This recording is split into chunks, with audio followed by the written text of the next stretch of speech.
Good morning, everybody. Everybody's looking bright and bushy-tailed this morning. Important committee meeting today of the Committee of the Whole. The first thing we'll do is our roll call.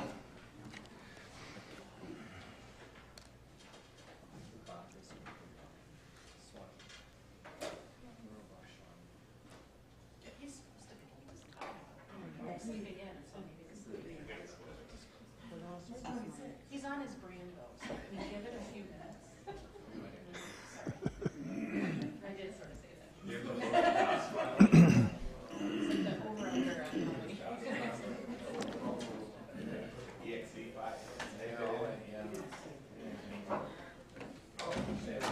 on how many. Then he'll show up. Okay, we have a quorum. Can I have a motion to approve our minutes of our last Committee of the Whole? Supervisor Move to Cook? approve. Second. Second by Supervisor Burning. All those in favor say aye. Aye. Opposed? Aye. They're adopted. Public comment? Is there anybody in the public that would like to make a comment? Any public comment? Any public comment? Thank you. No public comment this morning. We'll turn to the man of the hour, our administrator, to present the administrator's budget for 2023. Mr. Witt. Hi, good morning, everyone. You want to switch it over to me, Christine?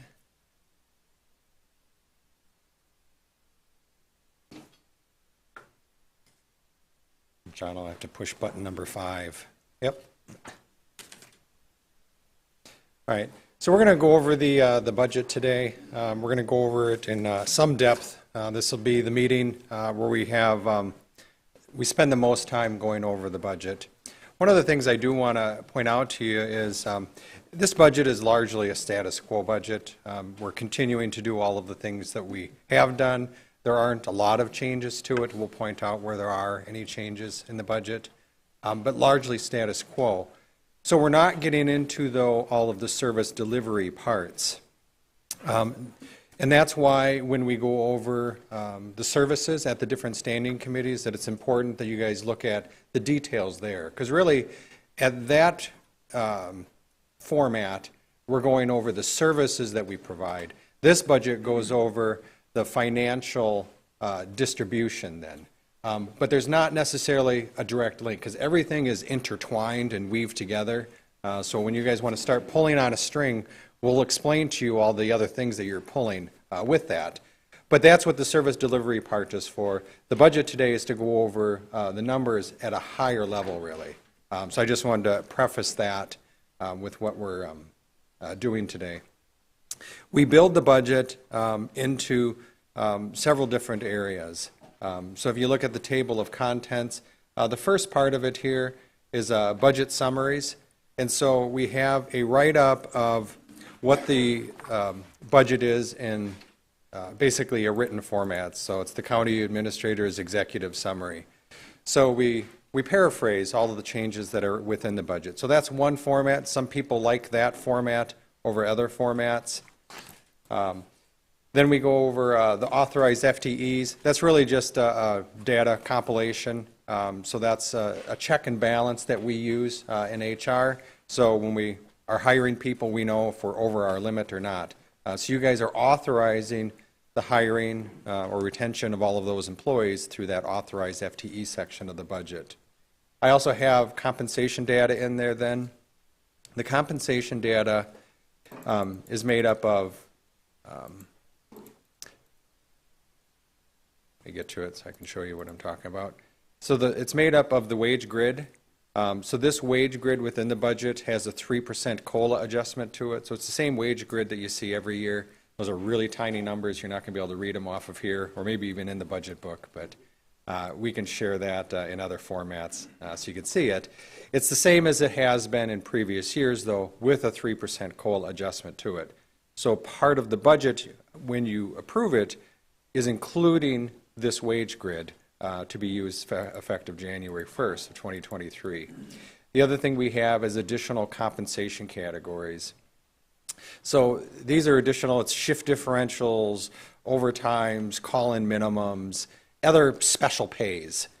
And anything in red is new on there. So like, we have a nighttime shift incentive for the highway department at $5 an hour. So that's a new pay that we have. We have the law enforcement, reserve auxiliary deputies. That's a new rate that we have. That rate goes up based upon the union contract at 75% of a starting patrol deputies. So that rate changes. We have an increase in the highways. That's the temporary foreman from $1.25 to $3.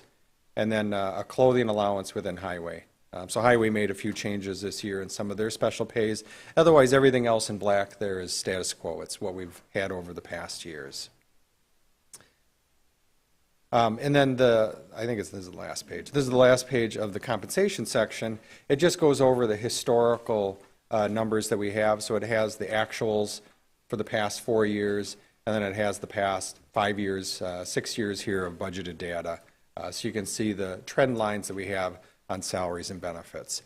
So what we're doing, though, is we're providing data in different formats for you. I'm going to back up just a bit because there was another format that I had skipped over. So after the executive summary, on page 13 of the budget starts the line item. This is a line item summary. So this is a higher level than all the detailed pages within the budget book. That break it down through all the revenues and through all the expenses. This is the county as a whole, not broken down departmentally. So that's one way to look at the numbers. When you look at, just as a high-level overview, when you look at where our revenues are coming from, you can see that property taxes or taxes in general are about $43 million in this 2023 budget, and that's out of a $120 million budget. So a third of the money is coming from that. We have other taxes, which is largely made up of the county sales tax at $11 million, so, a little bit less, or right around 10% of our total budget. We have intergovernmental grants and aids. So these are basically, most of them are coming from the state, but that's $16 million, so about 15% of our budget. Licenses and permits are very small, a few $100,000. Court penalties and costs are very small. And then we have charges for services. That's $20 million. So that makes up a good portion of our budget. Transportation, this is basically state money coming into the highway department mostly, of about $9 million. Miscellaneous revenues, which is our interest income and rent revenues and property sales, insurance recoveries that we have, everything that's miscellaneous that my finance director hates miscellaneous stuff.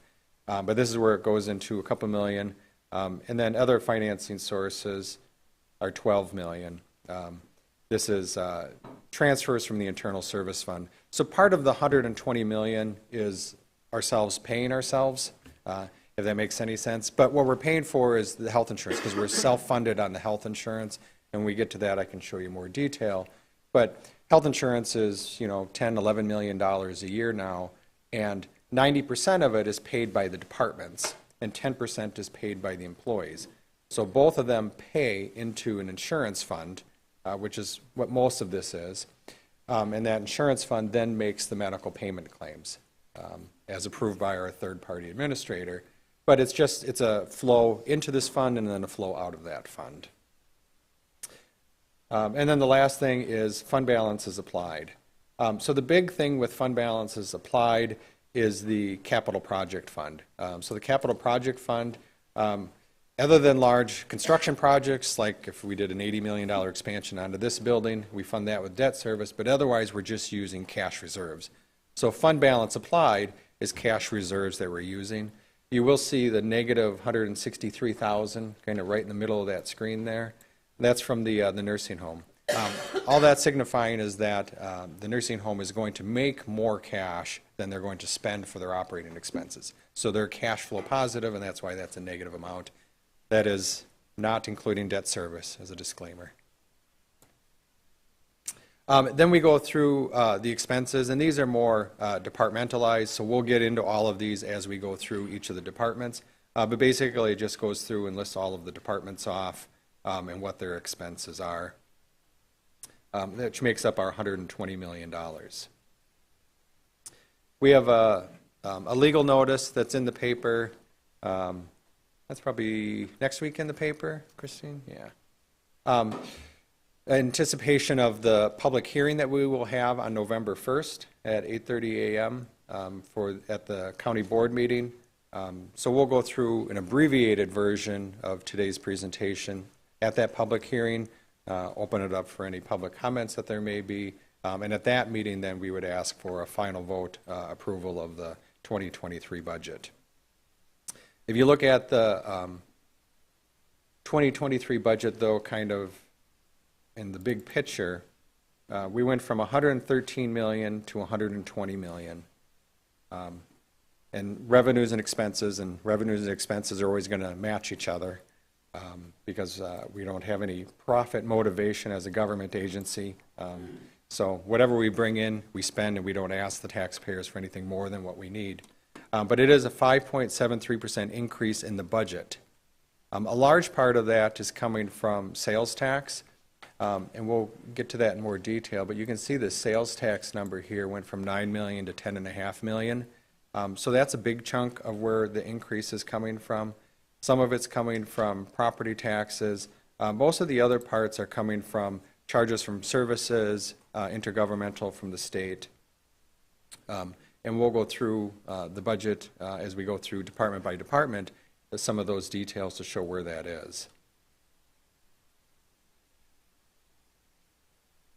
Part of the big picture, though, at the end of the day, and this is at the end of my presentation also, we'll come back to this, so maybe it'll make more sense after we go through some of the other things. But we take a look at the mill rate. So the mill rate is what we measure from year to year. And so the mill rate is going to go from $3.11 to $3.09. So that's down about 0.5%.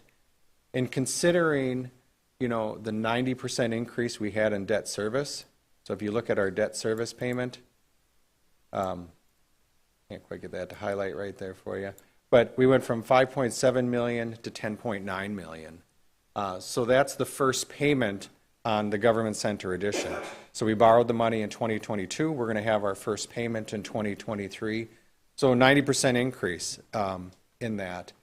The operating expenses, tax levy was up by 3.04%. We had 2.8% of net new construction, and then we had 2 TIF districts that closed.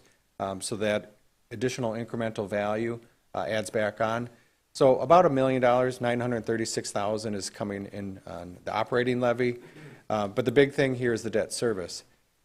That debt service, how could we afford a 90% increase in debt service and still have the mill rate go down? Well, the growth in the county was 17% last year. We went from $12 billion to $14 billion in value. So if you had $14 billion, you could buy every piece of property in St. Croix County. So that increase in equalized value is derived 3 ways. So it's the TIF closures. So New Richmond closed the TIF district, Somerset closed the TIF district for $20 million and $34 million respectively. So that's new increment onto the taxes. A tax incremental finance district, and we'll give them a little lesson here, Bill. A tax incremental finance district is a business park. Usually it can be a blighted TIF or other types of TIF, but generally speaking, you'll see them as industrial parks. And it's a way to attract businesses to a community. So the community invests money into that business park. They'll put in roads and infrastructure and incentives for those businesses to come, but they have to recoup that money somehow. So how they recoup it is they keep the entire tax bill. So instead of splitting the tax bill up, and the county is only about 20% of the total tax bill, but the municipality will keep the entire tax bill for a number of years until they've fully recouped all of the money they spent putting that infrastructure into that community. So those businesses, while they're paying taxes, they're paying the same tax rate everyone else is, they are not paying for any of the county services. Everyone else is covering those services. But as soon as that TIF district closes, that new value comes back online, and now they start paying for those services. They start picking that up. So it's an immediate infusion, though, of 20 million in New Richmond and 34 million in Somerset that's, boom, back online, paying for school taxes, county taxes, local taxes. So it's a great benefit whenever they close. That's the best time to have a TIF is when it closes. So those two TIF districts closed, so they contributed to that. The other part is the 2.8% of net new construction. So part of that 17% growth in our equalized value was the net new construction amount. And that's new buildings. That's new houses that have been built, new properties that are developed outside of TIF districts. So those are all new taxpayers coming online. So if you think about, if it costs $100 to provide this service and 10 people, you have 10 taxpayers and they each are equally divided, they each are paying $10 for it. But now you have 2 more people come online and it still costs, $100, or maybe it costs $110, but now you have 12 people paying it. So it's less than $10 per person then. So the more people you have online, when that grows faster than the expense side of it grows, which is the case that we have here for our operating expenses, then that rate comes down. So that rate you're paying comes down. And the third part, though, of equalized value is the appreciated value of properties. And so we know that the market was up like 10% last year, so that's built into the 17% also. So that increase, though, is not, you didn't get any more money. Property taxes are a wealth-based tax, a property wealth-based tax. So the more value, the more wealth you have as a property owner, the higher amount of taxes that you pay. Now, equalized value is really used by the county and school districts. It's not used at the local level. So let me explain how that works. Equalized value is an estimated amount by the state. It's based upon sales tax data or sales data of properties. So you may have a $250,000 house. The state looks at the other $250,000 houses that are similar to yours, and they're all selling for $300,000. They go, well, your equalized value is really $300,000. It's not a $250,000 house anymore. So they've established the equalized value of your property. So they add up all the equalized values across the entire county and say that's $14 billion now. But your assessed value is much different than that. And every municipality assesses locally. So every township, every village, every city is doing their own assessments, and they're doing them at different times. And so you may have been last assessed in 2010, and they established, okay, you have a $250,000 house by assessed value. Your equalized value now might be $300,000. We are going to distribute to the city that you live in based upon equalized value, because that's the only way we can equally measure across the entire county. So we're going to tell the municipality, well, this is the dollar amount that we need based upon a $300,000 valued property. Well, they're going to take that total dollar and they're going to redivide it then based upon their assessed values. And so it's not always an apples-to-apples comparison in between each city, village, and town of how much you're being charged per assessed value. So that rate looks different than if you're trying to compare your tax bill to your neighbor sitting next to you. If they're not in the same municipality, that rate is going to look different. I explain all that because what we do, though, is we're measuring just on that average equalized value. So this is an average rate. And your rate as a property owner is going to be higher or lower depending on your area of the county, whether it's appreciating faster or slower than the rest of the county. But what we look at is that average value. And the average value has dropped from 311 to 309. So that's a really good thing for the county as a whole. All right, so any questions so far on any of that?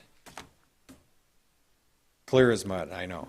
So we're going to go over some different parts, and we'll actually come back to this then about a half hour from now, and maybe it'll make a little bit more sense, and you can ask some questions then on it.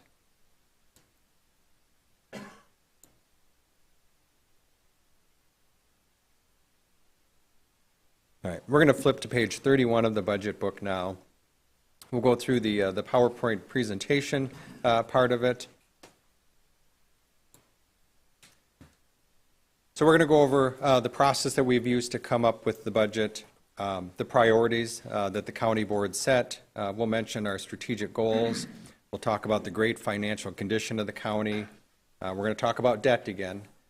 We'll talk about what the major changes are, revenues, expenses, where the staffing changes are in this budget. We'll touch on the employee benefits, and then we'll wrap up the end of the presentation with that mill rate and taxpayer impact again. And then we'll take a quick peek at 2024. After this presentation, which will take about a half hour, we'll then go through each of the departmental budgets in detail and point out line items. This is where this is changing. This is the impact that it's having.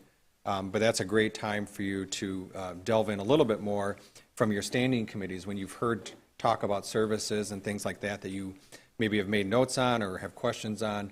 It'd be a great time to ask and try to correlate where the money is compared to where the services are that we're providing. All right.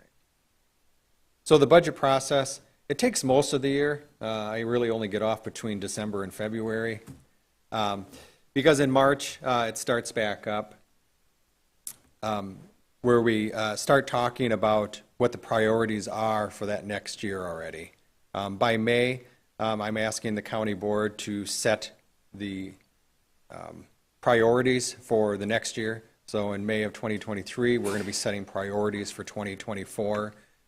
Because really through the summer then, through June through August, we're really working through all of the details of the budget with the staff. So the staff is providing all of that input. Everybody sitting behind me had to work really hard all summer so that they could get these numbers in the budget. In September, we get the last final numbers coming in from the state. I think the last one just came in on September 30th. Christine sent it over to me. But we're getting just the final details from the state that are impacting the budget. And it's also the time that we start going over the department's request at the standing committee levels. So you heard all of those. There weren't a lot of questions on that. But that's one of the first chances from the budget priorities to the standing committee presentations that the county board has a chance to see and weigh in on things. Today is the next big thing. At the October Committee of the Whole meeting here, this is kind of your last chance to have a significant impact on the budget before it gets to that November 1st vote. So while it's not impossible to change the budget at the November 1st, it just makes it a whole lot more complicated to try to, as we saw last night, try to work through the details at the floor of the meeting.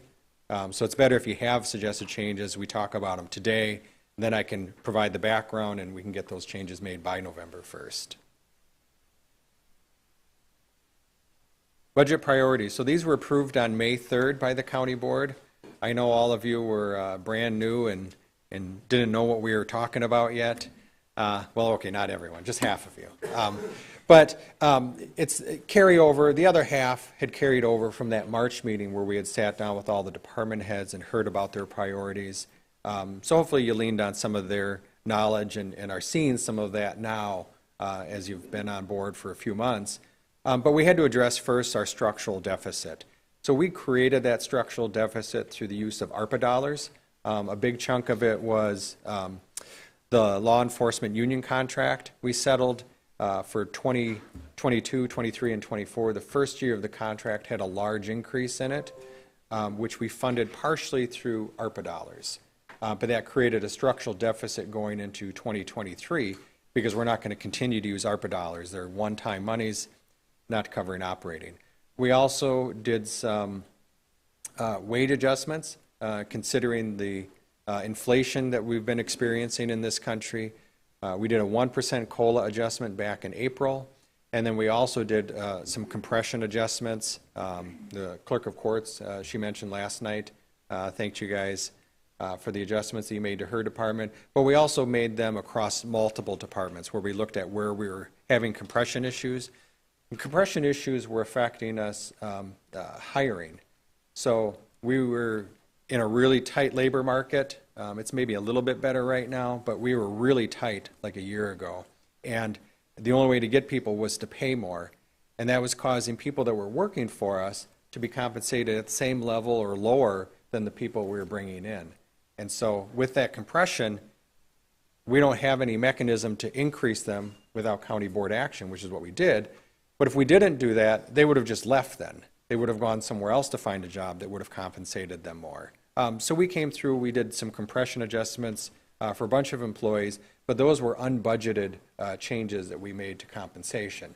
So that creates a structural deficit going into this budget. So all said and done, we had about $750,000 of structural deficits that we had to overcome. So we started in the hole. We normally don't. I preach against structural deficits.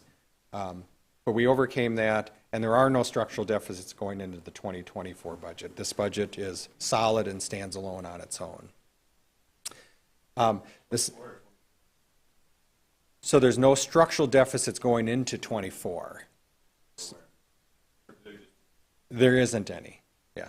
I'm aware of all the numbers in the 23 budget. Yeah. So the 23 budget stands on its own, nothing structural going into 24. So we're good on that. So that won't have to be a budget priority when we talk next May. That one's resolved. So compensation for employees. So that was the second priority for the county board. With inflation, again, still at 8% right now. We wanted to do something for the employees, and for two reasons. One is retention, to keep the employees here, and one is recruitment, so to be able to retract. If we're not staying competitive and we can't fill the positions, we can't fill the mandates that we're required to do, and it really burns the employees out when we run with those vacancies. So what we have built into this budget, and I'd mentioned it before, was a 3% COLA adjustment to the wage grid and a step increase. So we've gone 6 years in a row with a step increase. We created this step system in 2016, and we've been able to afford a step increase every year. This is only the third COLA adjustment to the wage grid, though, in those 6 years. This is the biggest one by far, but it's inflation-driven that we're going up at this amount. So step increases, they're on a declining scale. So they start at 2.5% on the lower end, 2% in the middle, and 1.5% on that back end. So plus the 3%. So on average, they're going to get between 4.5%, 5.5%. So 5% on average is the compensation increase the employees would expect to see. So still below the inflation rate, but that's a good increase for the employees, and for the most part, I've heard that they've been happy with that. Yeah. Why don't you use the microphone? Compensation and compression, what we identified in the special meeting we had in community development is that people are coming in. We can't hire people who are licensed to do the POUTS, septic systems. They get a year to become licensed. Once they're licensed, they go get a job someplace else. This is not just compression, it's a problem with professional licensing. Once they get licensed, they become a hot commodity because there's just not enough people in the marketplace. So that's someplace where we really need to find a way to compensate people. So it's a real hot and current issue that we need to talk about as we're processing this budget. Yeah. Compensation is an issue that comes up. We don't have a lot of mechanisms for additional increases. So someone comes to me and says, well, I'm going to leave. I have a job offer. Would you like to counter it? And I say, nope, I don't have any authority to do that. So the compensation package that we have is what the county board approves. That wage grid is what you've approved. So you're going to be hired in on that wage grid, and you're going to move on that wage grid when you budget a step increase or a COLA adjustment. I have no other authority to adjust employees' wages, and I stick very strictly to that. So I'm very black and white on that issue. So I understand the issue. I think it's a very complex solution that would need to happen in order to fix that. Because when I create this budget and I balance this budget, all the revenues equal the expenses, it's based upon where the employees are right now today and their step increase. I don't have any additional monies budgeted for those types of changes. So it would create structural deficits going into the following year if you say, well, just adjust anyone that you need to, Ken. For one thing, it becomes very subjective. And two is it creates that structural deficit. So there's some real downsides to giving me the authority to do it, and I'm not asking for it. But that's some of the challenges that we do have with compensation. The next priority on the budget then was health insurance. So, you know, I look at the priority list that you have and I start spending money. So I fixed the structural deficit. I got, you know, a 5% average increase for the employees. By the time we get to health insurance, you know, we've spent most of the money already. So we were fortunate enough, though, that we didn't need to do a lot. We had a small increase in the deductibles, and it resulted in a 1.4% increase in the premiums. So that was really reasonable. Inflation in the medical field is still running anywhere from 5 to 8%. So we're staying under that. Part of that is some of the programs that we've implemented over the last couple of years are starting to show some benefits now. So we're trying to educate the employees on finding the best provider and also a lower cost. So there's different tools that we allow them to use to do that, and that saves the plan money. We're self-funded, so the money they save, we save, and the more money we save, we're able to share that with smaller increases in premiums. So only a 1.4% increase in premiums going into 2023. So that was really helpful. New positions then was fourth on the list. I kind of warned all of the department heads, don't even bother submitting it. I'm not going to have money left over for new positions. So they held off. They didn't ask for those new positions. We had just a few, and they were mostly rounding up of positions. We'll go over what that list is entailed, but it's a third of an employee is what we've added at a total cost of about $61,000, which is the sum of all the changes. There's a long list of changes that we made, but that's the sum of the cost for that. So we invested very little into new positions.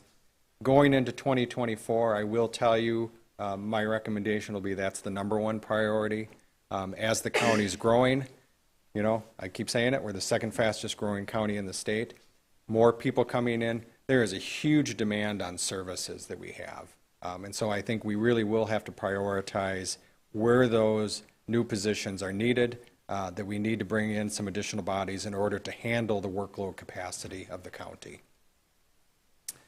And then the last thing, and it always ends up last on the list, although it never really quite works out that way, is operating expenses. So operating expenses are going to be what they're going to be. So when Microsoft tells you that we have an increase in the licenses, I can't say, well, forget it then, I'm going to go somewhere else. I mean, we really have to pay what we have to pay in a lot of circumstances. So utility bills, you know, garbage hauling, Microsoft licensing, other software programs that we use to accomplish the mission of the county. We're kind of at the mercy of whatever the rate is that they're going to charge us. We don't have a lot of opportunity to shop around in some of those situations. So those costs have been passed on. There are some inflationary pressures in the budget. Those were accounted for. They were covered. So we did absorb what those costs were. What we didn't increase, though, was when someone says, well, I would just really like to spend a lot more money on something. None of those were approved. We went through and we cut all of those out. So those were the budget priorities and how I built the budget around those priorities.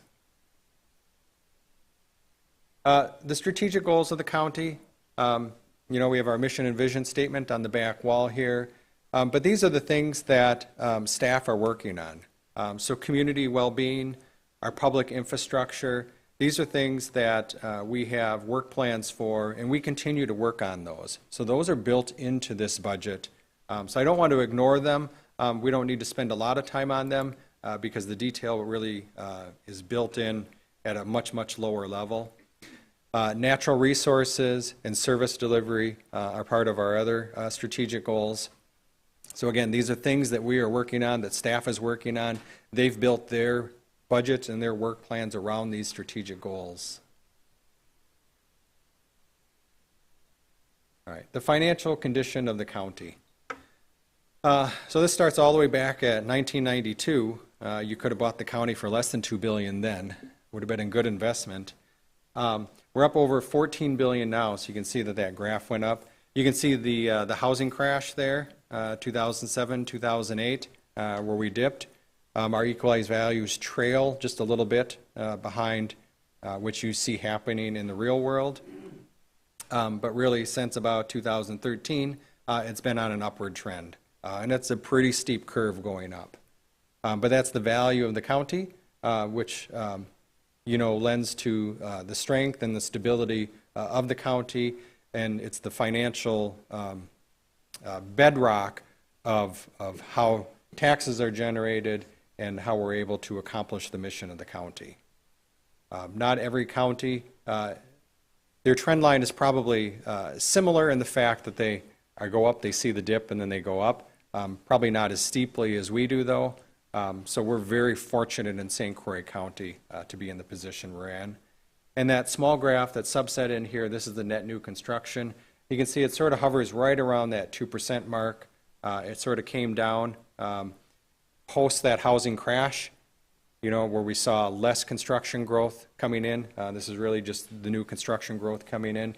And then it's been an upward trend, a couple of steps here and there, but really hovering right around that 2% line. And so at 2.8% this year, the highest we've been in several years, that's the fourth highest in the state. So there's only 3 counties out of the 72 that are higher than us. Everyone else is lower than that. And again, that net new construction is where we get new people coming in that are paying taxes, and we're sharing some of the costs that we have. Those are new people that we get to share our expenses with. That's a really great thing. Yes. Is there any cause for concern that there's a repeated, sharp upswing? Has there ever been that prior to, 2007 and then 2013?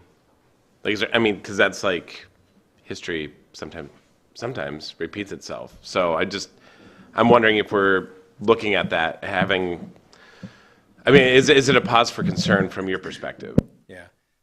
So this graph goes all the way back to 1982. So I don't think we have anyone in the room that was working before then. So I don't know necessarily what the 50s, 60s, and 70s looked like without pulling a graph on that data. Generally speaking, though, that housing crash was an anomaly. Generally, it's always going up for communities. Sometimes you can see them flattening, and if we hit a recession here, you're going to see that steepness of that curve come down and flatten a little. I doubt you will see a dip in it, though. The only way you would see a dip is if you see declining property values. So if you're predicting that property values will actually decline in value, that's when you would see a dip in it. Everything I've read, though, is that they're going to flatten, not drop. So financial condition of the county, we're very strong. The government center expansion, I thought I'd mention that, and I have a population graph on here because the two are intertwined. So we're doing this construction project. We're doubling the size of the county building because when we were built in 1993, the county's population was sitting right here, just over $50,000 or 50,000 people. Now we're up over 90,000. So in that 30-year time, we've almost doubled in size.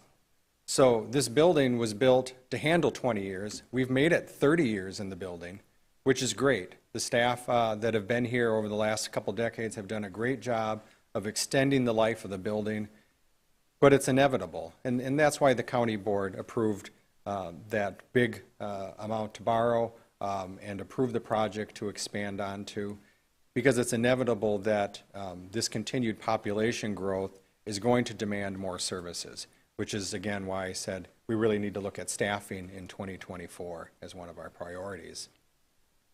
But this population is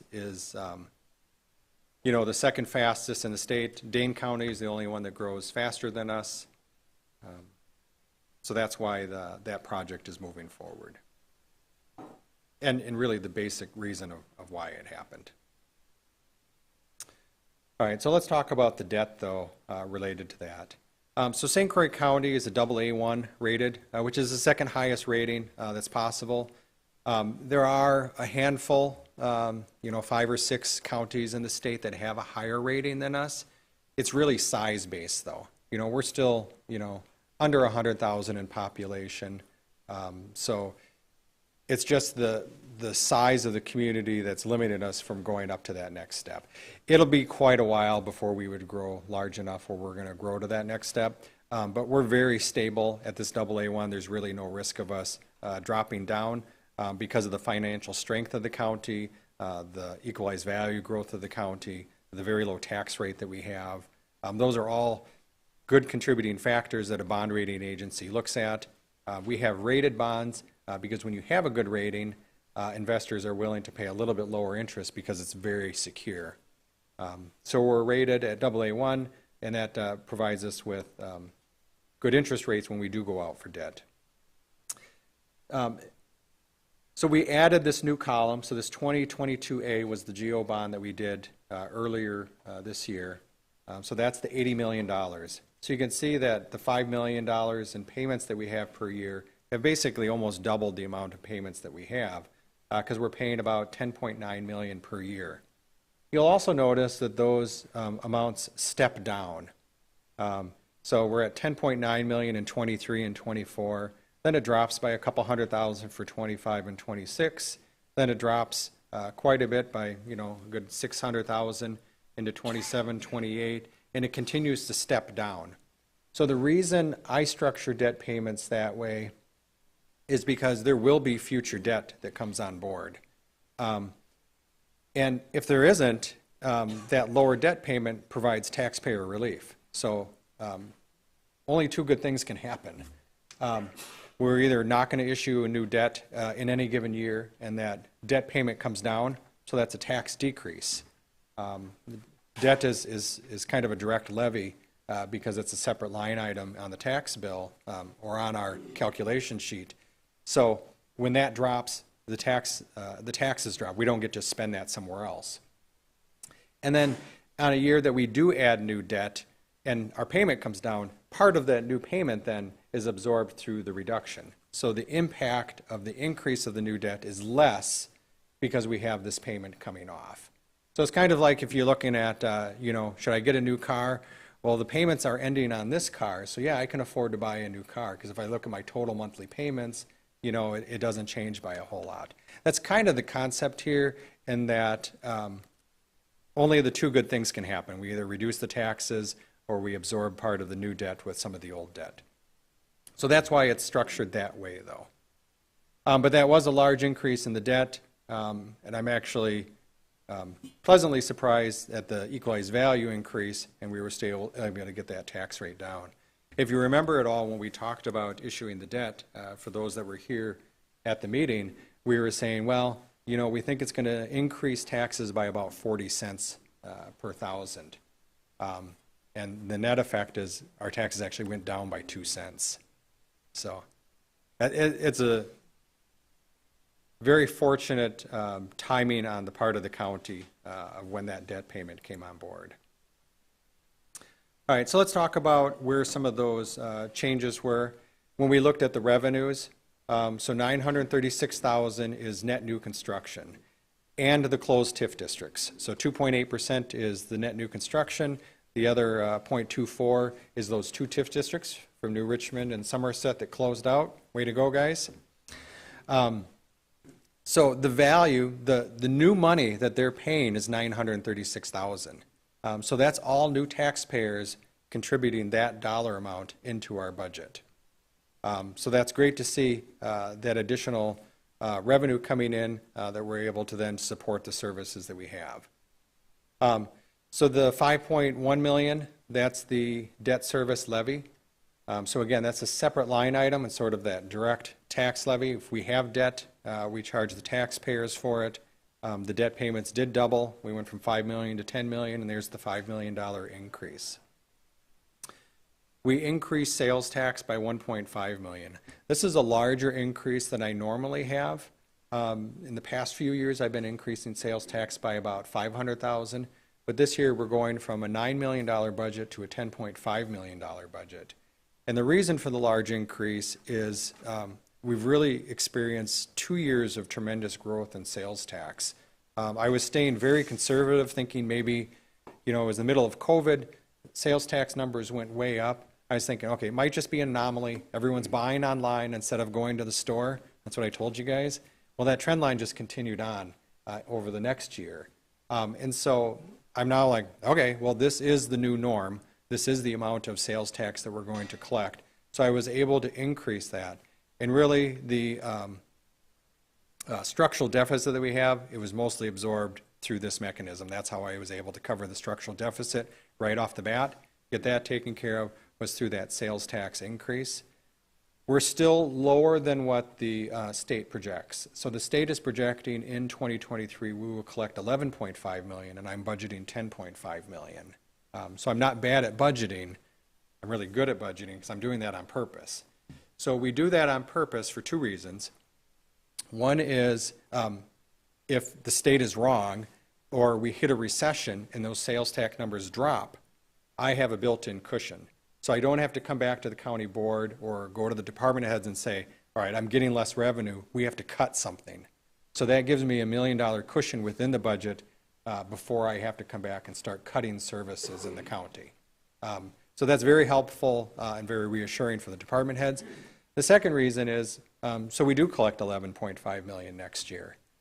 So we have an extra $1 million that I hadn't planned on. So you saw last night on the county board agenda, the redistribution of excess unassigned fund balance. That's where it goes. That's where you see it then. So we had 3.8 million last year. Some of it was sales tax. Some of it was departments that have come in under budget. But that $1 million in sales tax that, hopefully we are over the budgeted amount next year, that's where it'll end up. It'll end up back in front of you, and you guys can tell me where you would like to redistribute it. And if we put it into the KIP, we avoid debt, and it's that whole cycle then that ends up saving the taxpayers money. So it's part of the process that we have built into our budgets that really keep us on the forefront of the financial world for counties here in Wisconsin. So we have some grant increases. We have about $400,000 in grant increases. We have $781,000 in charges for services. There aren't any big fee increases or anything like that going on. It's just different areas where we're projecting higher growth, register of deeds, places like that where we're able to capture more revenue throughout the budget. So that's part of how I was able to balance the budget. Some of the changes I made were increasing our revenue projections. You'll see a decrease in cash used for the KIP. Generally, we spend right around that $3 million mark, which is what we're going to spend in 2023. In 2022, we budgeted $6 million because we were building the warm storage building on the north side of the building here. We paid cash for all of that. That's a $3.8 million project. But it was, so last year we had used $6 million in cash. Next year we're only going to use $3 million in cash, which is our more normal KIP expenditure. So major revenue sources, though, there's a decrease in cash used. And then all other revenues throughout the budget amount to about $1 million in changes. And again, that's one of the ways that I was able to balance the budget, was really scrutinizing the revenue side of the budget and increasing those projections. So when we looked at how I spent that $6.5 million of new revenues coming in, $750,000 was the structural deficit.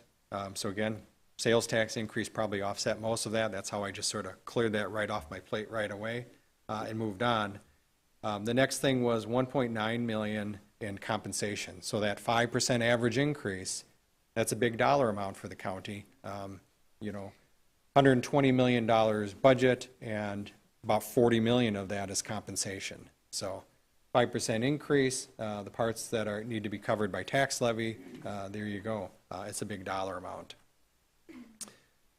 Jail medical was up about $200,000. We're entering a new contract in that. We'll probably touch on that a bit when we get to the jail's budget. Health and Human Services, Children's Services. This is an area of growth, and this is an area of concern, and Chairman Long talked about lobbying efforts by WCA. This is an area that really WCA needs to lobby for.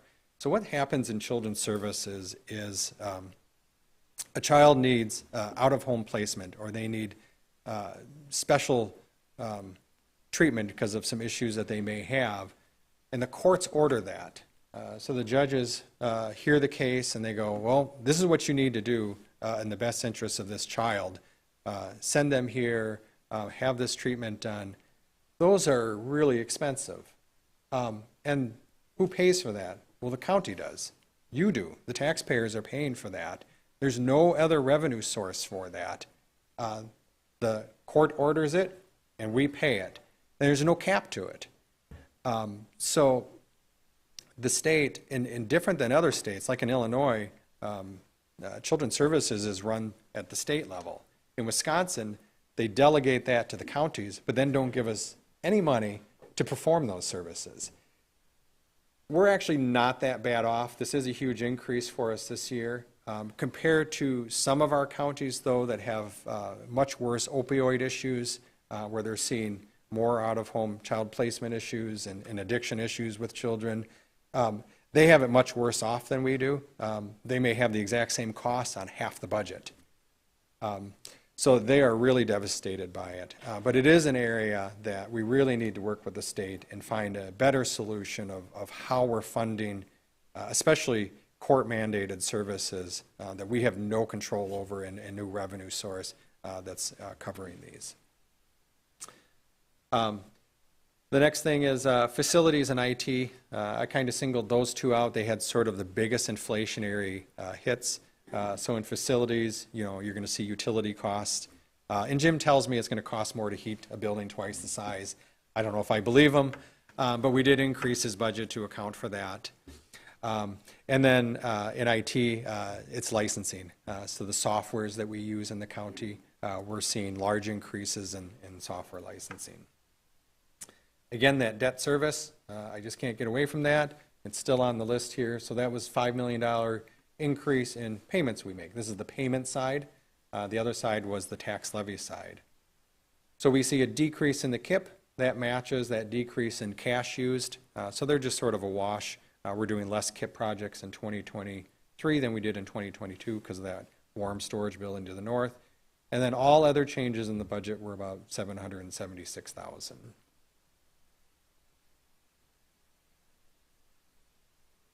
All right, so budgeted revenues.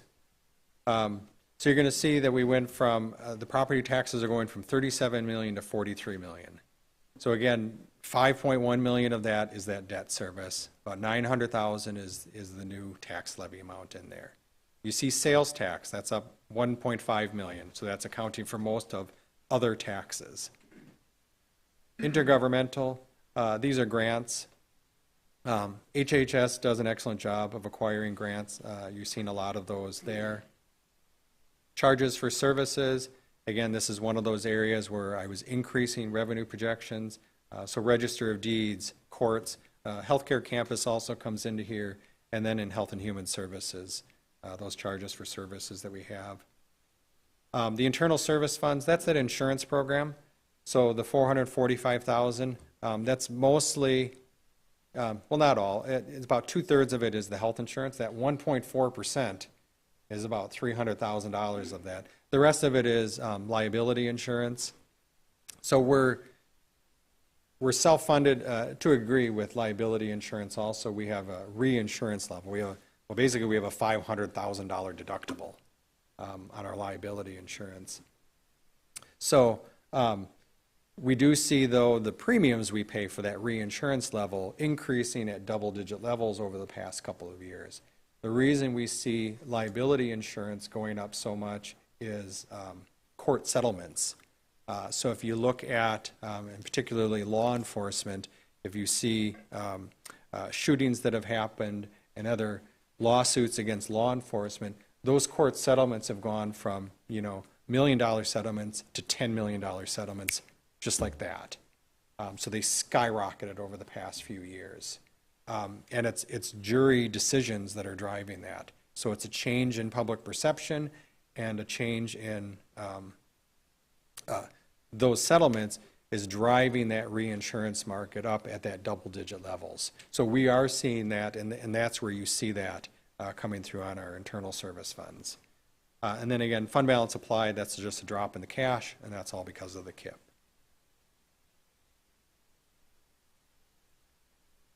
All right, so some people like lines with lots of tiny numbers, like Supervisor Ramberg and I.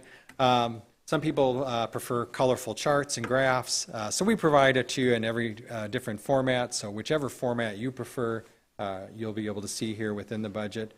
So revenues, so property taxes, they make up only about a third. We spend the most time talking about property taxes, but that's only a third of our entire budget. It's the area, though, that the taxpayers see the most of. So that's probably why we spend the most time talking about it. Sales tax is about 10% of our total budget. So that's the area that we have the most growth in, but it's really only 10% of our total budget. And then you can see other uses, the internal transfers, that's the health insurance fund mostly, and liability insurance. Transportation charges, that's highway department, the revenues they're bringing in. Charges for services, grants and aids, so they're each making up a portion of our total revenues. Revenue sources, though, vary by which department you're in. So in Health and Human Services, if you look at where their revenues are, they're fairly standard. They have a third coming in by property taxes, they have a third state and federal aids, and they have a third through charges for services. The Highway Department, not far off. Their property taxes and vehicle registration fee make up 38% of the revenues that they have. Charges for services, they charge back the state, they charge back some of our local partners, so that makes up 45% of their revenues. And then their state and federal aids are only 16%. So a different combination. Some of the other departments then, like public safety, they don't have a lot of other revenues coming in. So any expense they have, 96% is paid through by the property tax. So property taxes are only a third of our revenue sources, but if it's law enforcement where it's going up, 96% of that revenue has to cover that. So every dollar increase there has a much different impact than if it was a highway project or an HHS that may have other revenue sources offsetting it. They just don't have a lot of other potential for revenue. And then general government as a whole, almost 60% of it is by general property taxes. So again, not a lot of other opportunities. So general government is basically everyone else outside of highway, health and human services, and public safety. Everybody else falls under the general government category.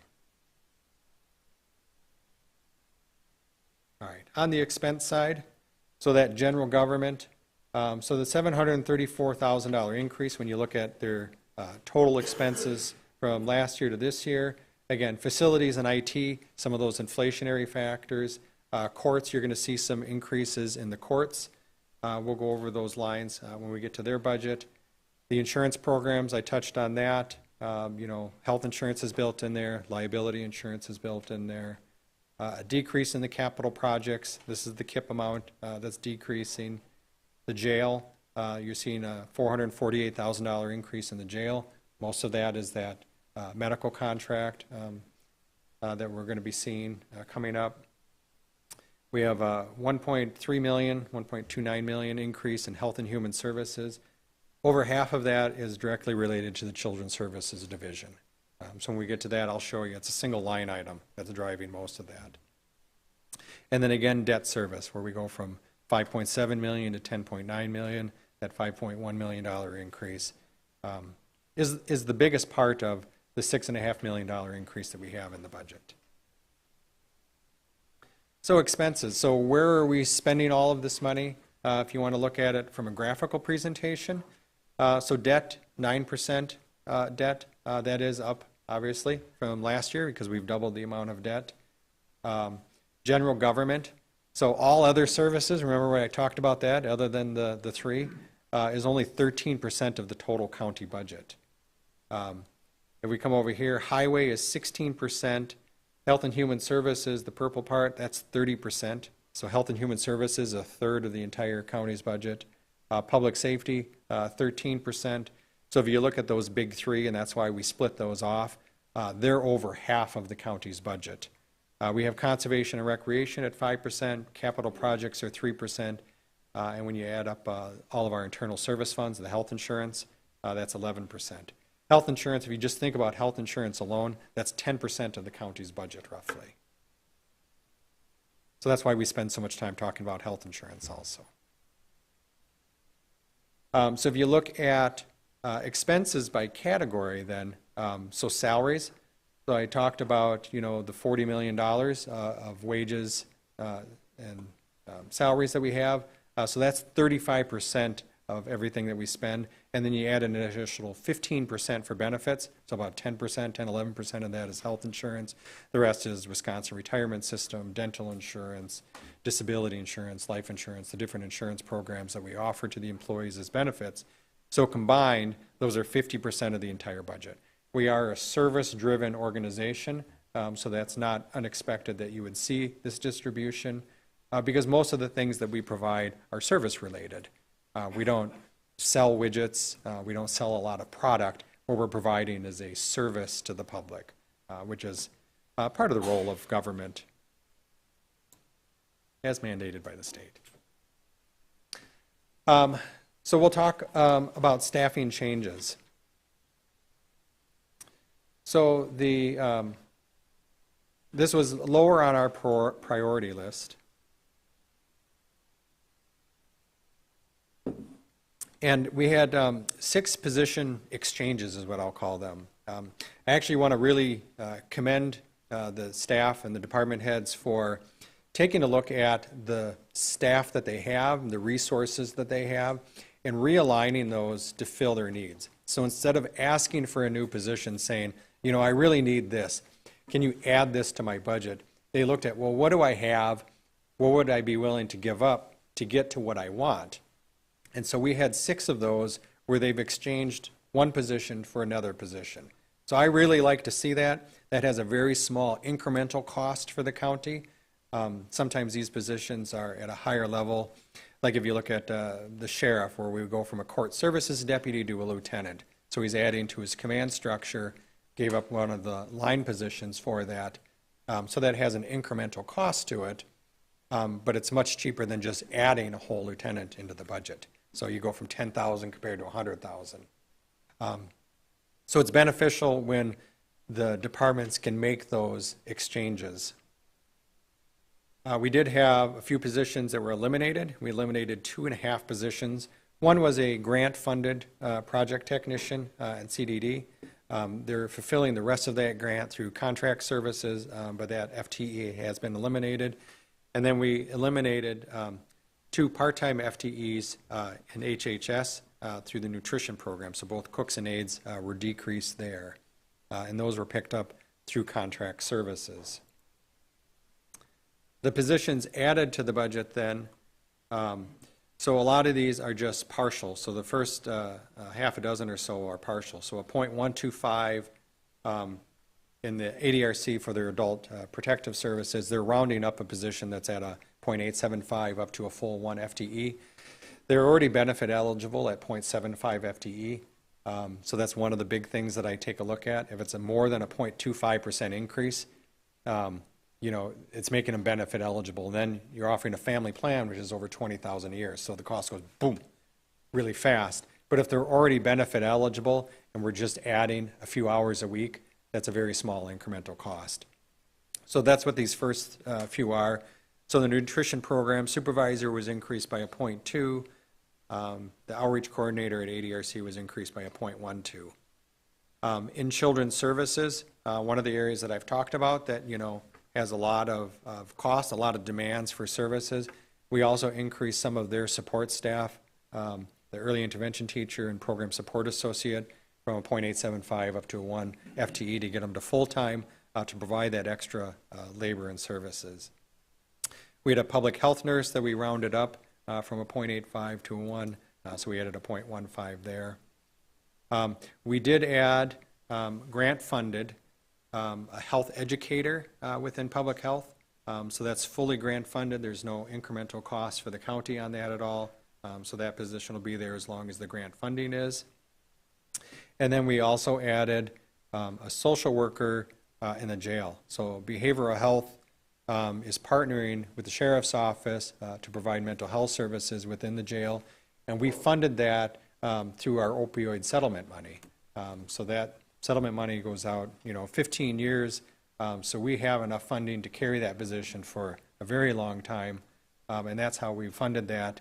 And you'll see this is one of the pieces that really helped me balance this budget at the end of the day, that they had in their budget request, contract services for mental health. And when we were able to fund it through a grant funded or a funded source staff employee, that cost went way down for me. So I appreciate the county board authorizing the use of the opioid funds for this position. It was very beneficial in being able to settle this budget, balance the budget.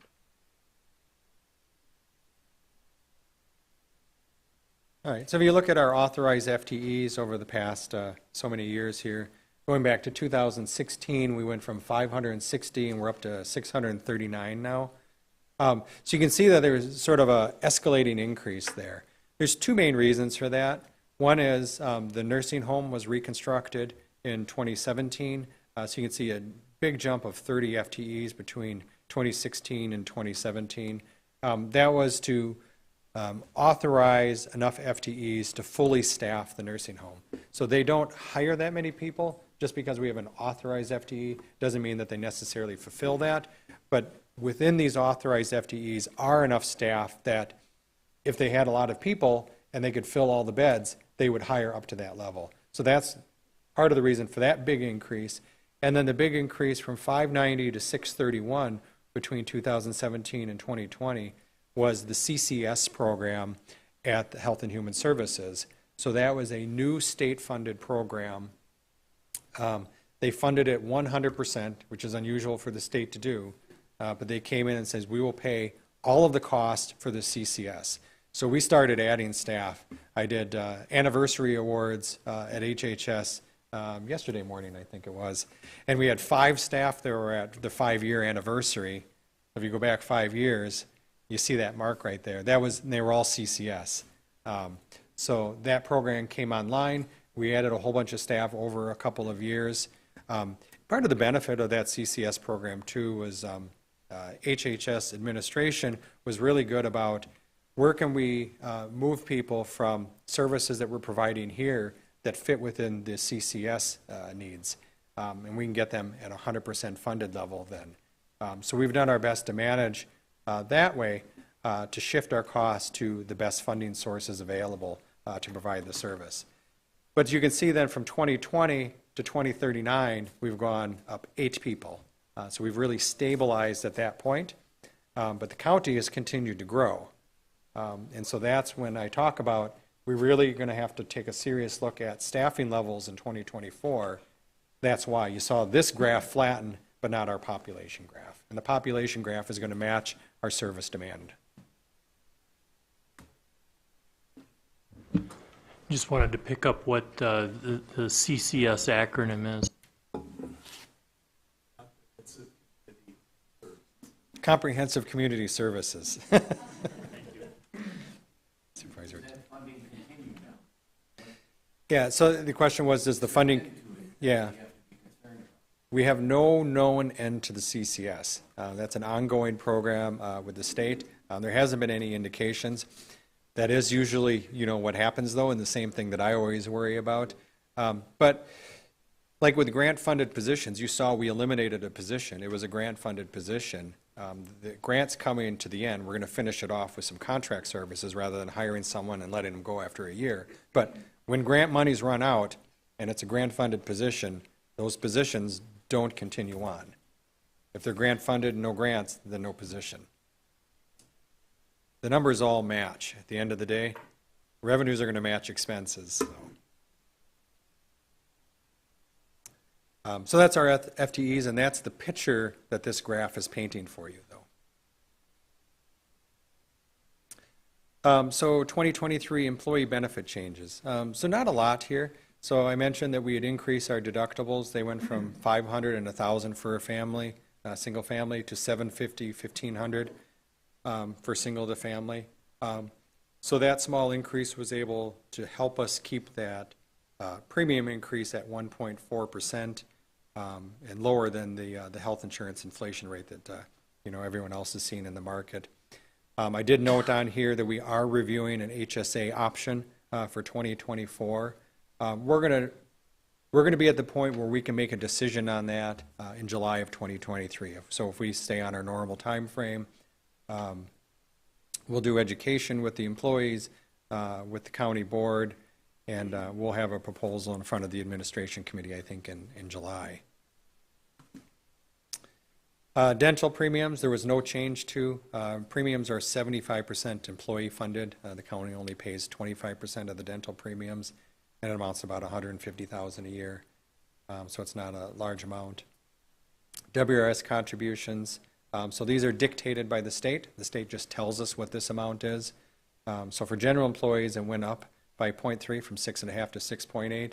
And for the protected law enforcement category, it went from 1204 to 1322.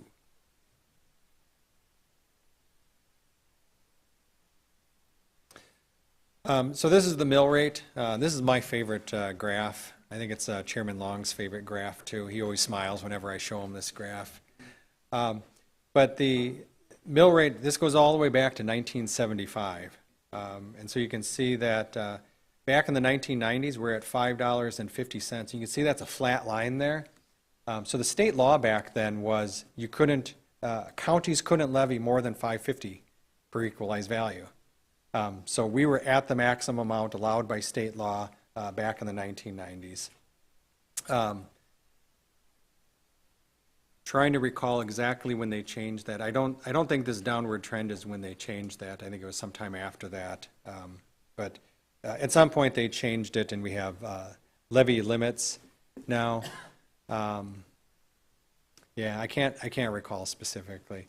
But since then, the levy amount has come down, and you can see we hit a low right around 2007. We're at $3.02 per $1,000 of equalized value. So that's our lowest recorded known tax rate amount. You can see the increases we had from about 2009 up. So when the equalized value came down, tax levy rate went up, because when you change the denominator, that changes your result. So that was part of the reason. There wasn't a lot of increasing expenses over this period of time. It was decreasing value, and that's what was causing that increase. Since then, though, since that recovery point, which we can probably point to as 2013, the tax rate has come down. So 10 straight years, we've been able to decrease the tax levy rate. So it's only a 0.5% decrease this year, but considering we added $5 million of debt, I'll take it. So, so 10 straight years of a tax levy rate decrease, and there's the smile from the chairman that I always see whenever I say that. All right, so back to that same mill rate comparison. So again, the 3.04% increase in the operating levy, the $936,000, you guys probably understand that now. 2.8% net new construction, 2 TIF districts that closed. Good news. Debt service up 90%, $5 million. All right, well, we knew it was coming. That's not a good thing, but this is also the peak of it. I think next year it goes up by, what was it, 80,000 or something like that. There's a small increase in the debt service, but that's out of $10 million, that's really pretty nominal. So we're kind of at the high level of the debt right now, and it's going to continue to come down from there until you guys decide that you need a project with additional debt. Special purpose levies. So special purpose levies are two things. It's the library tax levy, which we charge only to communities that don't support their own library. So basically it's the townships that this gets charged to. It doesn't get charged to, you know, the city of Hudson or the city of New Richmond, because they have their own library, they fund their own library, so they don't get charged this. So most of this is all library levy. $62,555 is bridge levy. That's levied through the Highway Department, and that's in support of Rural Bridge Township Supervisor Ramberg can probably explain it even a lot better than me. But it's a very small part of that. So really just think about that as the library levy. So the mill rate. So if you look at the mill rate from the operating standpoint, it decreased by 11.94%. So that's what we want to see. We want to see the operating expense being redistributed against more people, against more value, so that rate is coming down. That's ideally what you want to see every year. That debt service amount then increased by 63%. That's a huge increase. You'll probably never see another increase that large. But we were able to absorb it. And then the special purpose levies, they were down by 11.83%. They were pretty much, it's pretty much status quo. When you see that 12% decrease, that's pretty much status quo. Equalized value. So that equalized value, the 17% increase that we have in value. So we went from 12 billion in value to 14 billion in value. Three things that went into that. Can you guys remember the three things that make up that? I'm going to quiz you now. Net new construction, equalized value growth, and the two TIF districts that closed. There you go. You guys passed the test. All right. So that's what's contributing to that growth rate there. So another way to look at it, though, is median home value. So I talked about that $250,000 home because it sort of fits right into the pocket of where our median home value is. So last year, and this is, there's some website that tells me what the median home value is. U.S. Census Bureau, I think, has a projection on this. So last year, this year, 2022, it was $244,500. In 2023, it's saying it's $264,000. So there's an 8% growth. So that's maybe a little bit lower than, you know, what I hear all the realtors saying that, you know, home values are up 10%. But that's roughly in line with that. So that's the growth that you're seeing. So when you distribute the taxes that we have across those three facets that we talked about on equalized value growth, the TIF districts that close, that's all new money, that's great. The net new construction, that's all new money, that's great. The rest of it, though, is being applied to appreciated home values. So we kind of calculate then what is the county taxes if you tried to look at it on an appreciated home value. Let me turn to my page here so I can see the number of the page, sort of blurred it out.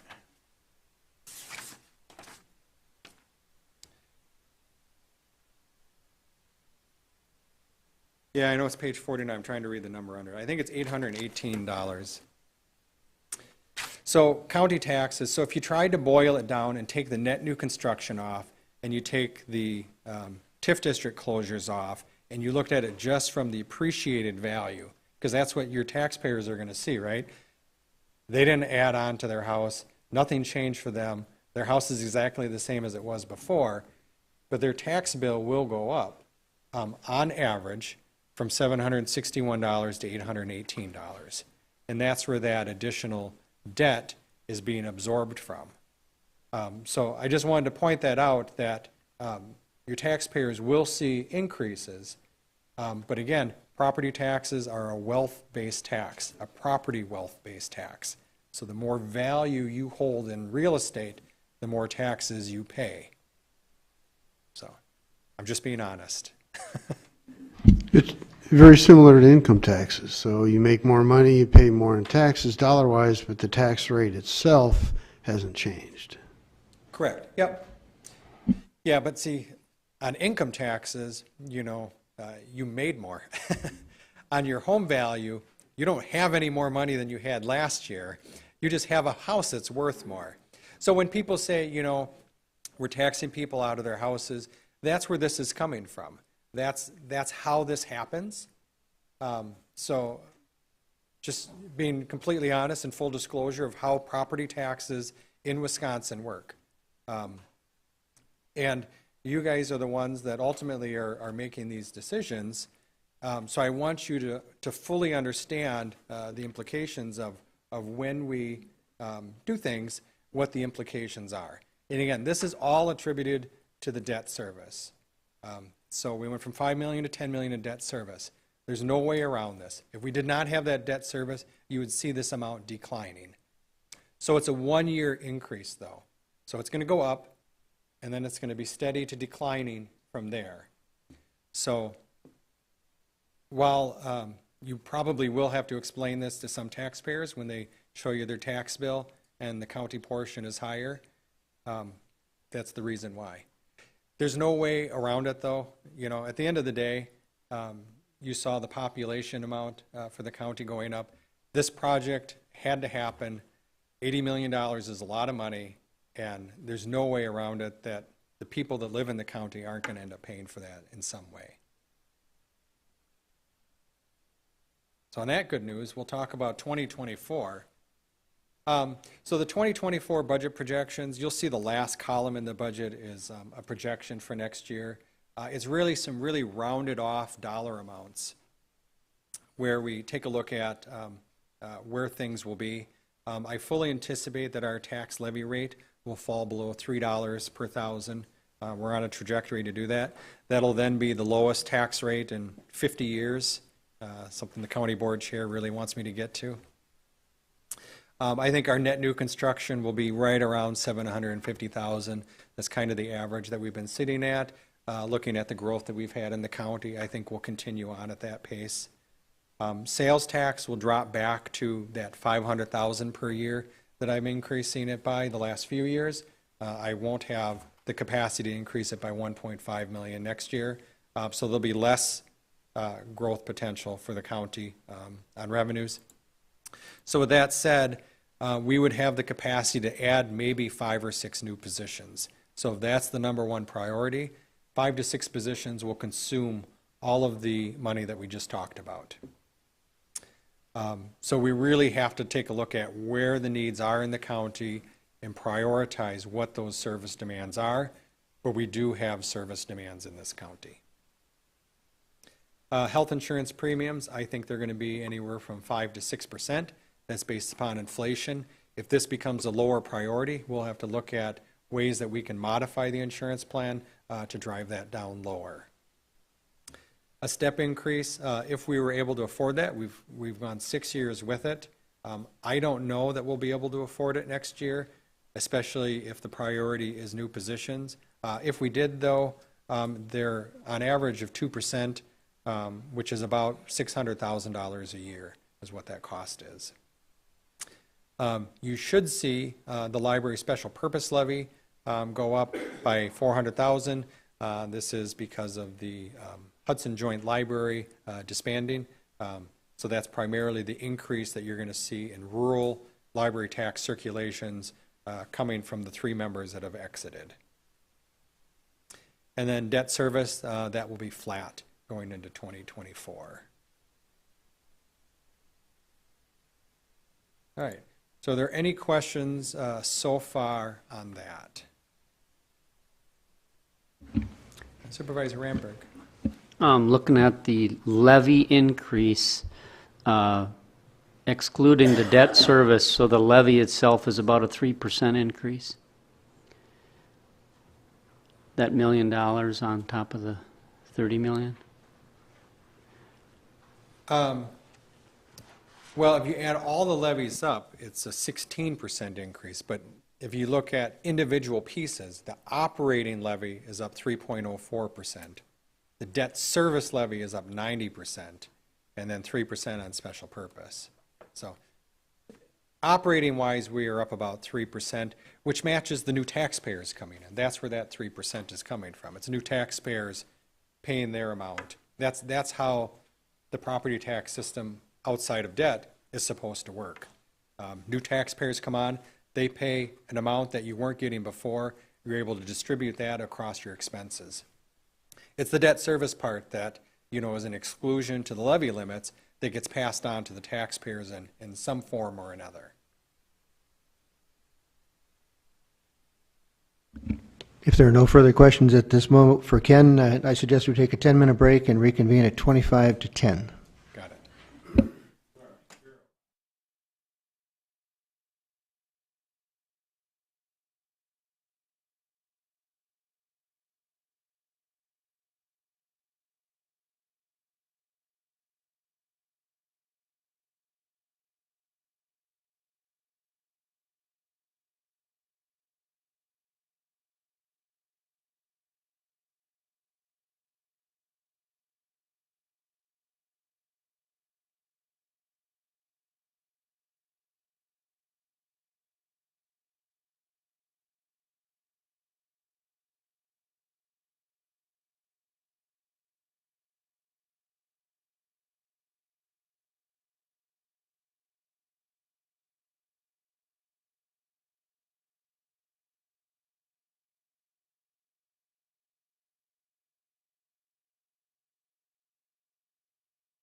We can take our seats. We'll get underway in about half a minute.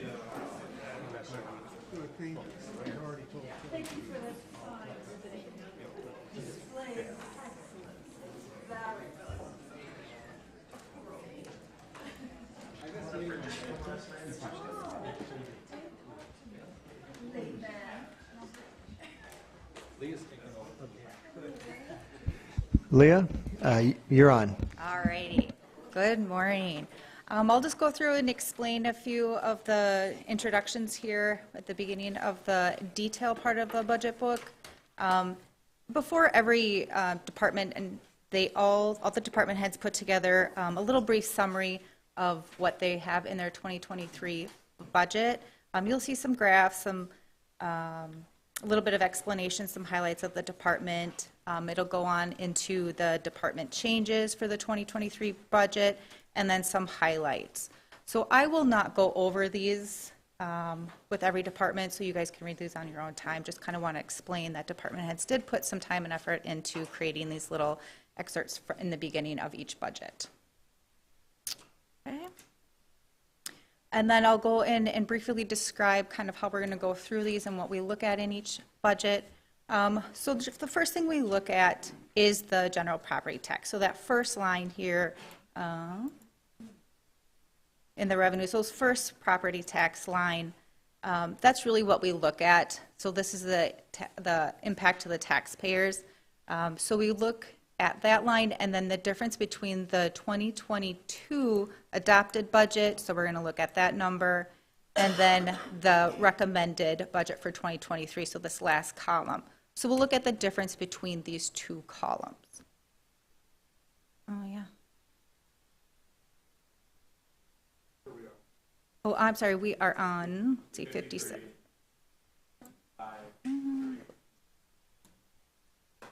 that good? Okay. So we'll look at that line. And then the other line that we really want to focus in on is the net wage and fringe. So that's going to be the difference in the total of the changes from the 2022 to 2023 budgets. So we'll look at that line and then again in the 2023. And this is very similar to how we went over this in the standing committee meetings. And then the other main line, I'll scroll down here a little bit, is the operating cost. So again, we'll look at the total operating adopted for the 2022 compared to the recommended for the 2023. Are there any questions on kind of the formatting of this? Okay. We will go in right away then. And then, so you'll see in the general property taxes for Circuit Court here, their adopted budget for 2022 was $881,000, and then the recommended for 2023 is $926,000. So there's about a $45,000 difference there. And then we'll scroll down to the net wage and fringe difference. So you have 782 to the 823. So you have about a $40,000 increase there. So you can see most of their increases right now in the tax levy is due to the net wage and fringe. We go down to the... So you might add that the net wage and fringe, the department heads don't have any control over. That's when we talked about the 5% average increase in compensation and the health insurance and WRS changes. The department heads aren't able to change that. Those are all pre-calculated for them. But that's where you're going to see most of the changes in the budget. Okay, so then the operating is about 130 for 2022, and then 134. So you can see they only went up by about $4,000 in their operating costs. So this is the section that the department heads do have the control over. So if you want to see what those major differences are, where the changes came about, this one mainly is in the court commissioners. You can see in the past couple years they've remained at the $77,000. So they did feel that an increase was warranted for the court commissioners. So they did increase that to $81,000. So that's where the major changes in this department. You can see they have a couple other little changes. It looks like they added some travel back in due to 2022 with the COVID changes. They didn't have any budgeted expenses for the travel, so they did add those back in. Are there any questions or concerns on this budget for the circuit court? No? I will go on. So again, here's the brief overview of the department for clerk of courts. Again, I won't go into this, but you can feel free to read this on your own time. Some pretty pictures.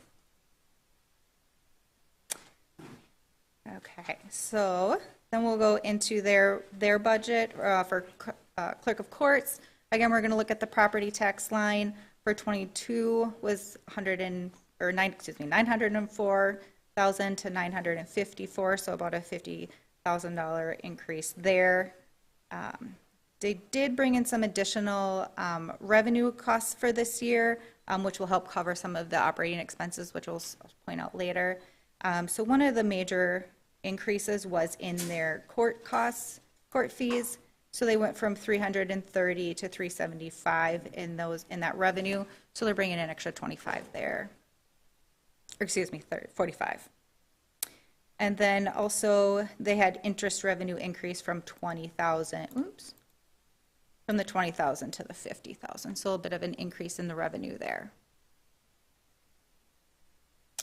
We'll go down to the net wage and fringe. So you can see they went from 1.38 to about 1.45.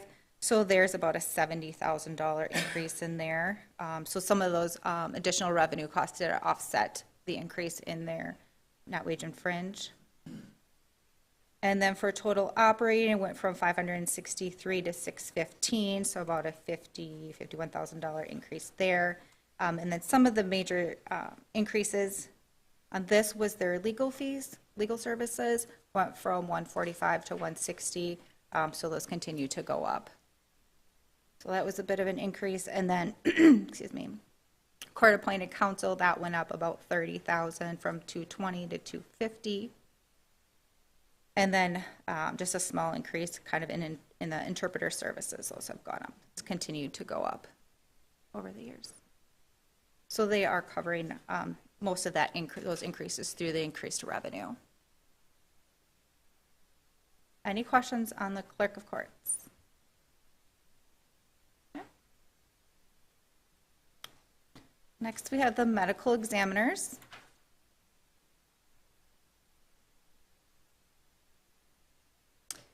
So on their property tax line, you actually see a decrease here. They went from 320 to 299, 300. So a slight decrease in their property taxes there. And we go down to the net wage and fringe. So we went from 230 to 239, so about a $9,000 increase. I do want to point out they did have some additional revenue in their medical examiner fees. Went from 60 to 75,000. This is mainly attributed to the new CT scanner that they are currently putting in. So we are expecting to partner with some other counties to get some of those medical examiner fees covered, and then we'll be charging out for that service. So that's an anticipation. So this is a best guess on the increase in that revenue for that service. It's a new, so that it could be shifting a little bit. And then we go to the operating. They went from 150 to 134,000, so a decrease there. The change in this one is on the other professional services. This is where the costs were going for the autopsy fees that we are currently having to send out for. So with the new CT scanner, we are anticipating that these costs will go down as we will be able to do a lot of that in-house. So you can see that went from 130 to 115,000. Then there's some other shift in expenses. You can see they dropped the vehicle operating expense by a couple thousand, and then they added on some miscellaneous repair and maintenance, and I believe that was due to the CT scanner, just in anticipation of any unforeseen costs on that one. So just a little cost shift. Any questions? Sure. For the revenue or the expense? Well, revenue.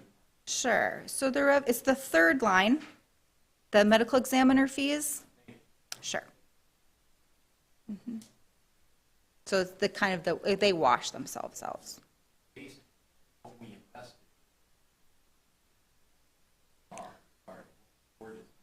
Yes.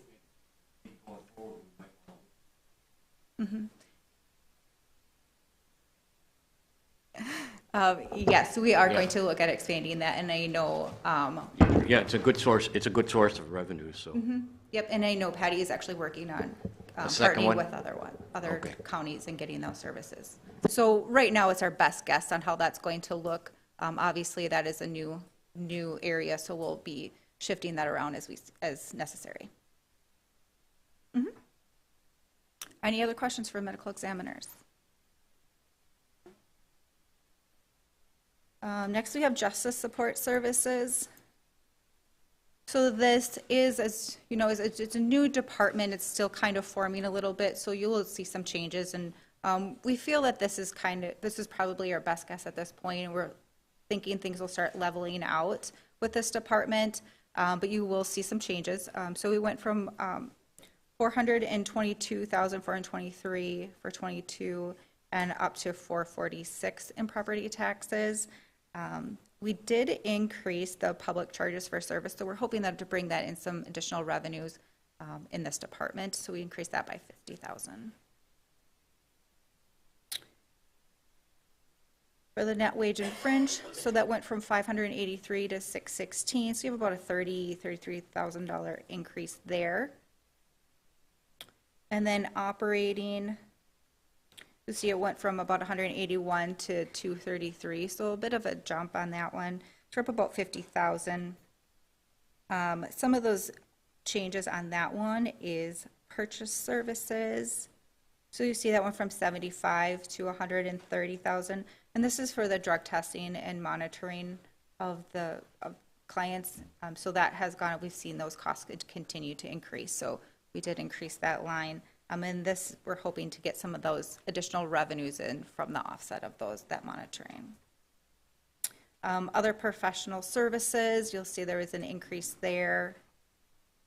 And then supplies has gone down, so we're hoping that some of those costs will start coming down for less. I think we had a new program, was it a new program in this department for the monitoring to maybe try and reduce some of the costs for the testing. And then we also removed the $10,000 in the non-fixed asset. There was not a need for that, so it's been removed. Any questions on the justice services? Okay. Next, we'll move on to district attorney. So their property tax went from $1,072,000 to $1.151 million. So about a $78,000 increase there. Did increase the district attorney fees by about $7,000, so that was a little bit of an increase in revenue. Net wage and fringe went from 1.198 to 1.285 million. So about an $87,000 increase there. So you'll see most of that increase was from the wage and fringe.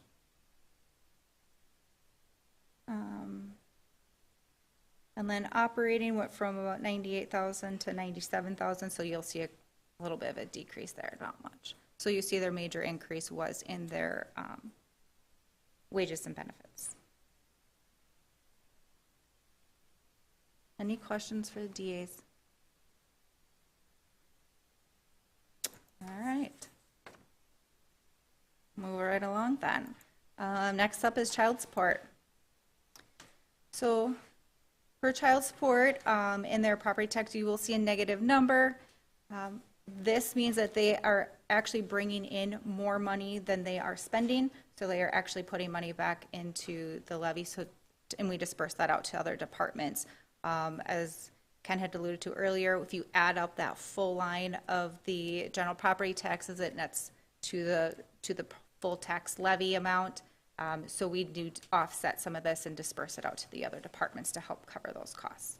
So they went from 75,000 a negative to 91. So basically, their revenues are increasing, so there's more money back into the general fund, so that we, or excuse me, for the tax levy to spread that out into other departments. We also, they increase in their grant revenue, so their state grant went from about 885,000 to 913,000. So there's about a $27,000 increase in their grant revenues. Move to their net wage and fringe is 710,000 to 700 and about 31,000. So there's about a $20,000 increase there. So that's where some of their increases are. And then they actually, I believe they reduced their operating expense from 113 to 107. So their operating expenses actually went down. I believe they dropped their professional services went down. Yep, from 54 to 49,000. So there was a slight decrease there. Any questions for child support? Okay. We'll get into Sheriff's Department. So first off is law enforcement.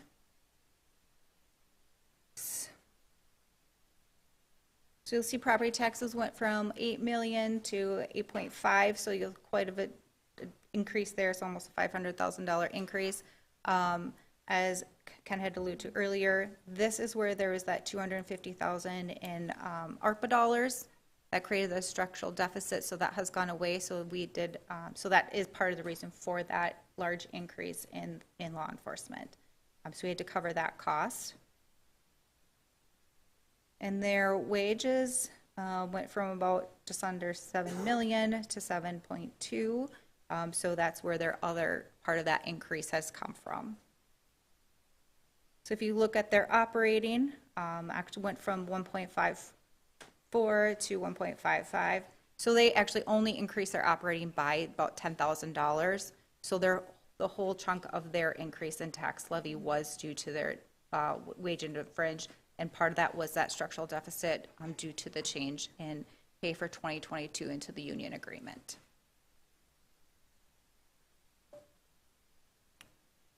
One of the major increases in this department, even though their operating only went up 10,000, was their software subscription annuals. That went up about 25,000, and that's due to the new software programs they've been implementing, and the costs of those keep going up. So that is one of the bigger increases.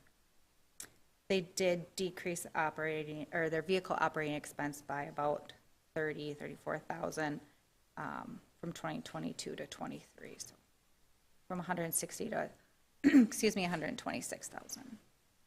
So that helped make up the cost, or the difference in that $10,000 decrease, excuse me.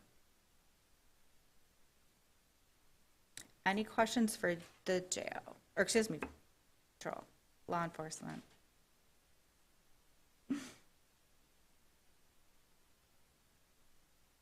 All right, we'll go into corrections, or for the jail. Very similar to the patrol. They went from 4 million in property tax to 4.3. They have that the ARPA dollars for that federal payment. You'll see the 125 that was in 22 and is not in 23. That is part of those union agreement changes in 2022. So that was part of that structural deficit coming into 23. So that is part of that increase. Their net wage and fringe went from 3.47 to about 3.46, so you'll see a slight decrease. And actually, in their net wage and fringe, this is mainly attributed to their health insurance, and that's just from change in personnel. We went, from a family to a single plan, and those are all based off of what we see currently today. So if a new person left with a family plan, we hired them in and they took a single plan. So those are the differences in the health insurance. So you can see it went from like 496 to 447. So it's probably a couple plans, like 2, maybe 3 new people.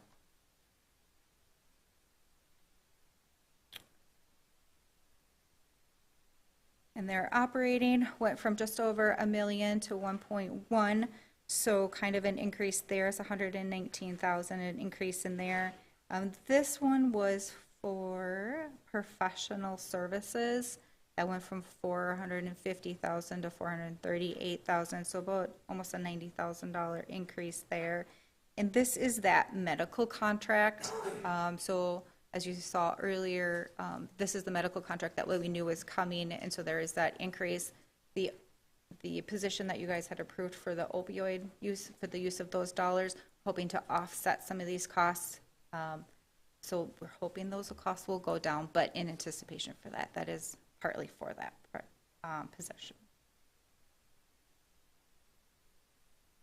And then the liability insurance is the other increase. Again, they don't have any control. They don't have any control over this. This is a number that Ken puts together due to formulas and rolling averages with those from the liability insurance that they do with the claims on the law enforcement. Those claims have gone up. Therefore, this is that liability insurance that is passed along to them. It's their portion of that. Any questions for the jail?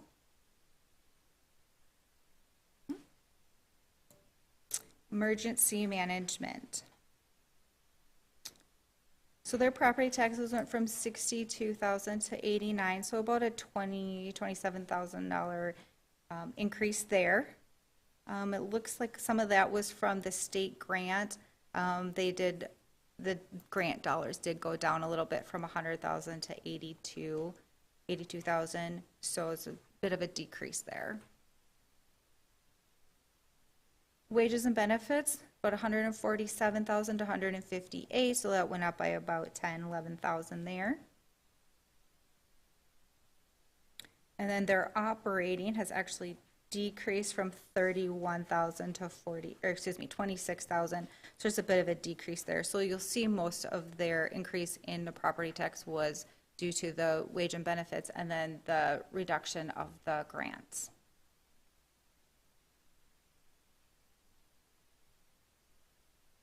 Okay. For emergency communications then, property taxes. Leah, can I ask a quick question? Yes. This doesn't relate directly to this, but we have a number of the departments that rely on grants. Could you just briefly describe, do we have any professional grant writers on staff or disseminated to various sections, portions of the staff? I don't know if any professional grant writers, but we have some that are very seasoned. But they're doing that in addition to what they normally do. Correct. That is part of the scope of their job. And a lot of, there are some people in law enforcement or in the sheriff's department that do write grants, and they've done it for years and years. And then also in human services or HHS, they have so many grants. Some of those employees have become very familiar with the grant writing, and so they're very good at it. I don't know that it's not a full-time job for any one person, so we don't have any professionally who's dedicated to grant writing, but I know there's quite a bit of seasoned employees within the county that do that. And community development has a lot, correct? Yes, thank you. Thank you. Mm-hmm. And sometimes the grants just expire. The grant is just done, so we lose that funding through no fault of the counties.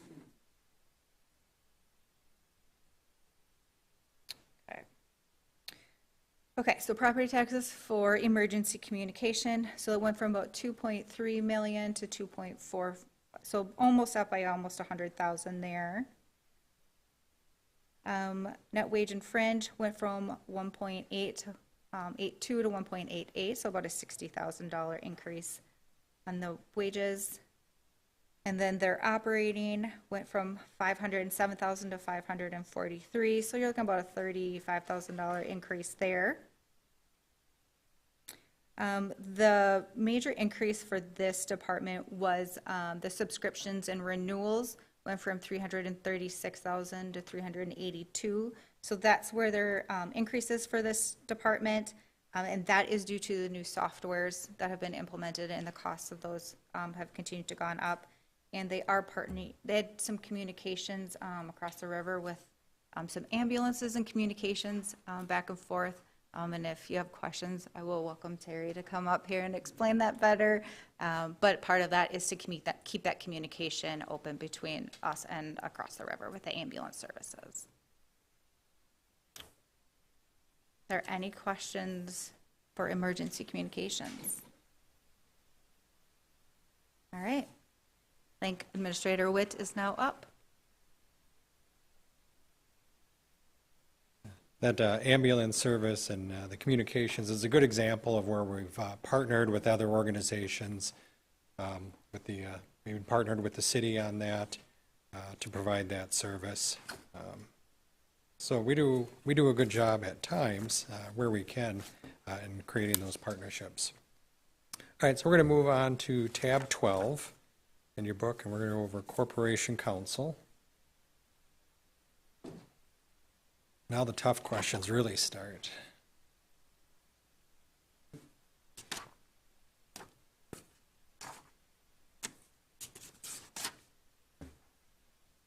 All right, so within Corporation Counsel, same format that Leah uses. So we look at the general property taxes. So when I look at the general property taxes for Corporation Counsel, they go from $603,000 to $633,000. So they had a $30,000 increase. So the next thing that I want to look at is, well, what caused that increase? I'll jump down to that net wages and fringes. I see it went from $580,000 to $610,000. Well, that just explained the $30,000 increase. So nothing that was within the control of Corporation Counsel. That's just the 5% average increase in wages that we have, and then the small increases in benefits that we have. When you look at their total operating expenses, they're at $24,000 to $25,000 nominal change, which is what we were expecting to see then, since most of the change had come within the wages and fringes. We'll move on to administration. This is the county administrator's budget. So that went from $432,000 to $480,000. So we have a sizable increase there. So we're going to take a look at where some of those changes came in. We had net wages and fringes at $344,000 to $403,000. So that's not all the compensation, so don't get too excited about that. One of the big changes was on the health insurance. So we went from $41,000 in health insurance to $67,000 on health insurance. So when you have a small staff and that staff changes from no plan, where they waive the health insurance, to a full family plan, you see a sizable difference in the insurance increase. So that's what's making up a good portion of that increase.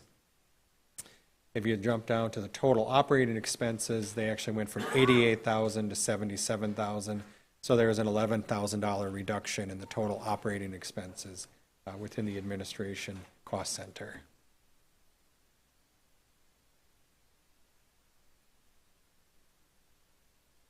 So the unallocated. And when you look at that, you're going to see this 2023 column that's completely empty. There is nothing in there. So a couple of things happen in our unallocated cost center. One is our contingency fund. So we budgeted 2 years ago at $50,000. Last year I had increased it to $100,000.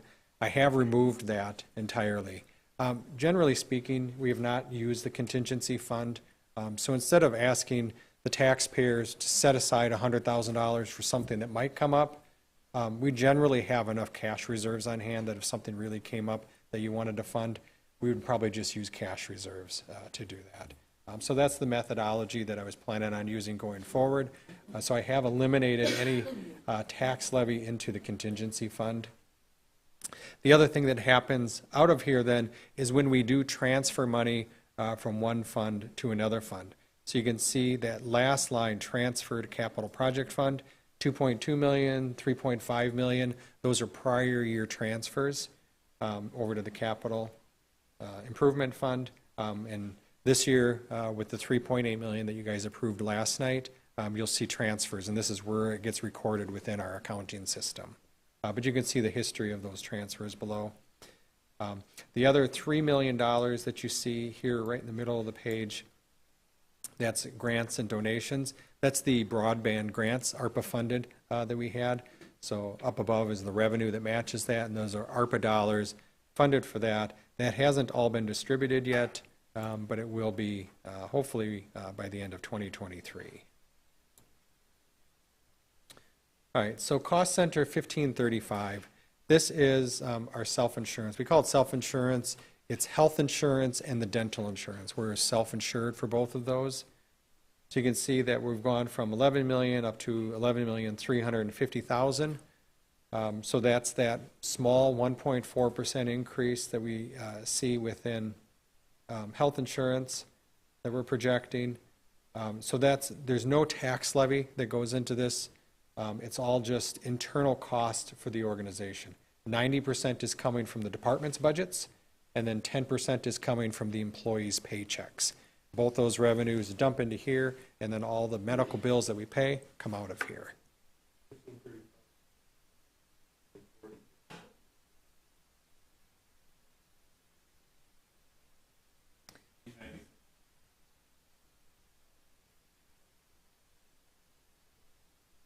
Okay. Let me take a look.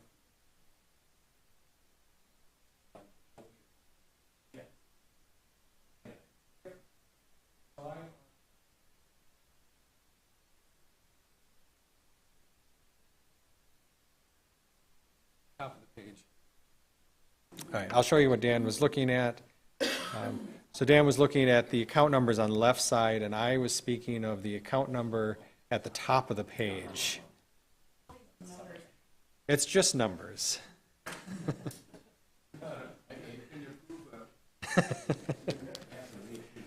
Yeah. All right, so sorry to throw you off there. So what I'm looking at is on the screen here. It's Cost Center 1535, our self-insurance plan.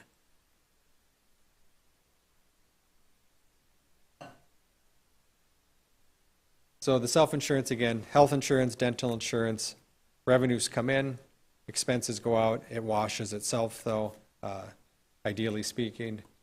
There's no tax levy directly into the insurance fund. The revenues are only generated through internal chargebacks. All right. So I'll move on to the next one, page 102. It'd be a different page in your packet. It's page 98.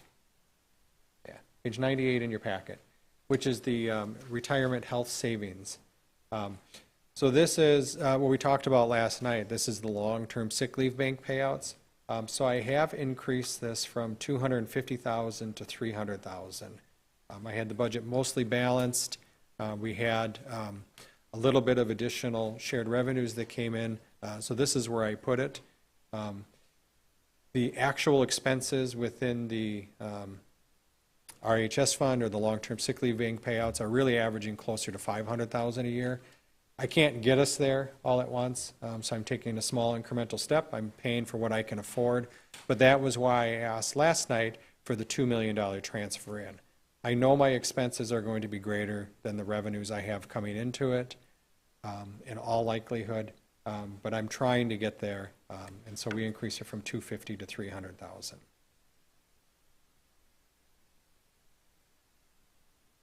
So the next page then is risk and property management, or liability insurance. So this is our other insurances. So this is liability insurance, which makes up probably the biggest portion of it. What we also have in here, property insurance.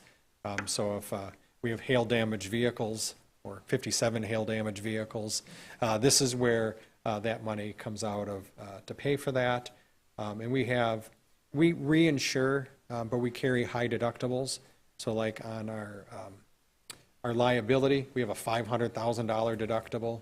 So if we have a lawsuit against us, the first $500,000 is all our money. On vehicles, we have a $10,000 deductible. So where you might have 500 or 1,000 on your car at home, we carry 10,000 on every vehicle. It's per incident though, so if I have 57 cars damaged, it's not 10,000 per vehicle, it's 10,000 total for all of them. So that works out okay when events like that happen. And then on buildings, we have a $25,000 deductible. So like on your house, whatever your deductible is, we carry $25,000 on our buildings.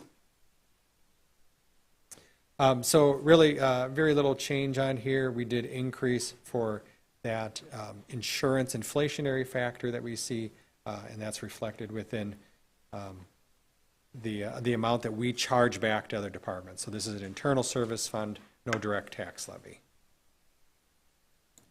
All right, moving on to our workers' compensation on the next page there, on page 101. Workers' compensation, again, we self-insure to a point. We have reinsurance at $550,000. So the workers' comp covers all of the lost time and medical costs that we have when employees are injured. We have a third party that administers that, but we pay all the bills directly then. They tell us what to pay, and we pay those. And then if we accumulate those up to $550,000 on any one injury claim, we have reinsurance that covers us for that. We've only had one of those in the last 6 years that I recall. So it doesn't happen very often, but we do reinsure at that level.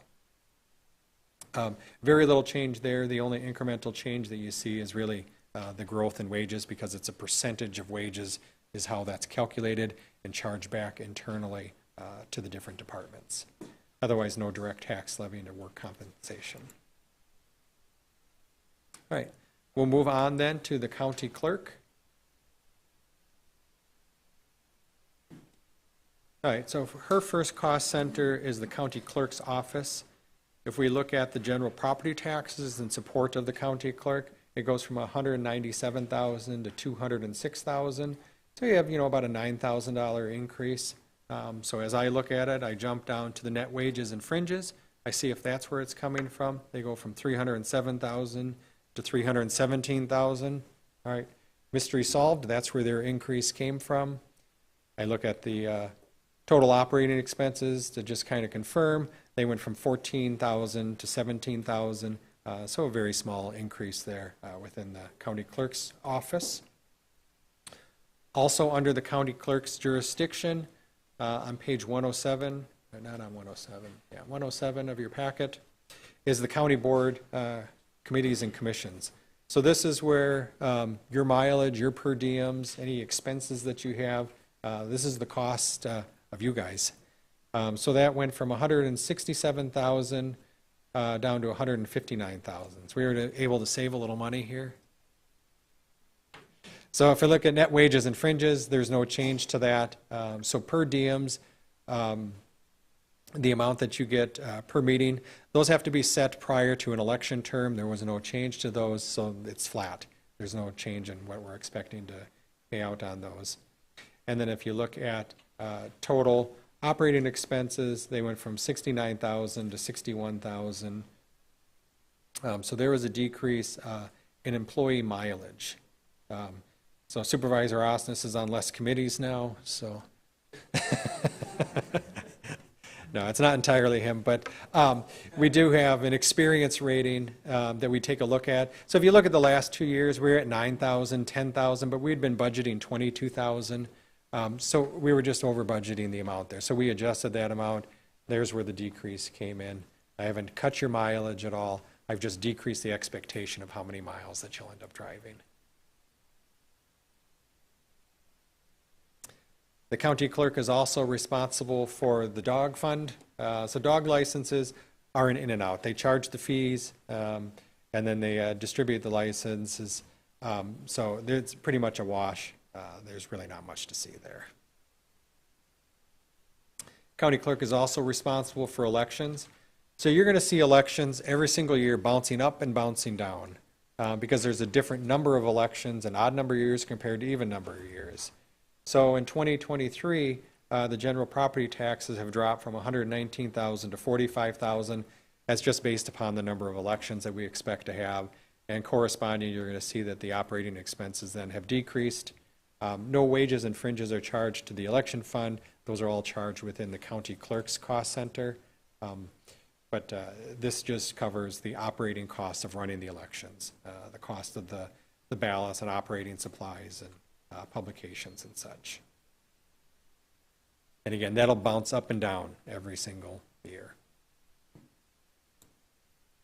All right, we'll move on to human resources.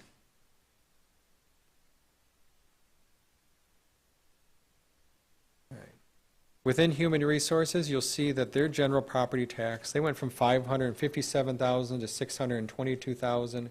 There's a bit of an increase there, so we're going to jump down to the net wages and fringes, and we see that there is an increase from 425,000 to 475,000. So there's a substantial increase there. They have had a lot of change in personnel, and so we budget for every single specific employee. We look at the employee, how much we're paying that employee, whether they're taking a single insurance plan or a family insurance plan, and we budget for them. So we try not to guess at things. We try not to overestimate. We want to budget what we think the actual costs are. And so with the change in personnel, we have change in cost, plus the 5% built in there. So you are seeing a larger increase here as we've hired some really talented HR staff, and they certainly deserve those wages, I guess. If we look at the operating expenses then within the HR department, they're pretty flat. They went from 132,000 to 131,000. So there's not much change within the operating expenses for the HR. Information technology, the next cost center here. Started on page 117. So general property taxes from 2.5 million to just shy of 2.7 million. So a good $170,000 increase within this cost center. So we're going to take a look at what's driving that. If we look at wages and fringes, we go from 1.4 million up to about 1.5 million. That's the standard wage and fringe increases that we're seeing throughout the departments. If we look at their operating expenses, we're going to see it goes from $1,097,000 up to $1.2 million. So there's over a $100,000 increase in operating. If you remember our budget priorities, operating was at the bottom. So why did they go up by $100,000?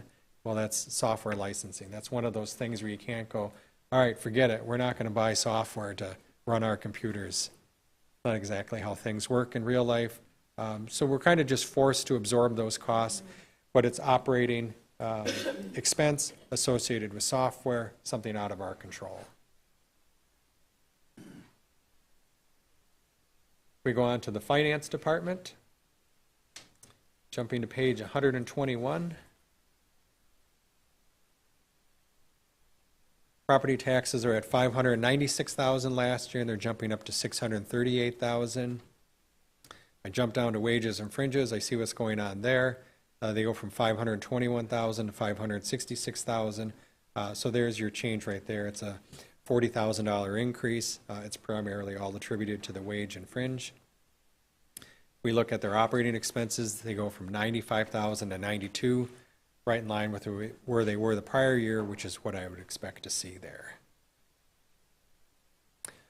Also within the finance department jurisdiction, then, they have our default department, so the 0000. So this is how we balance the budget.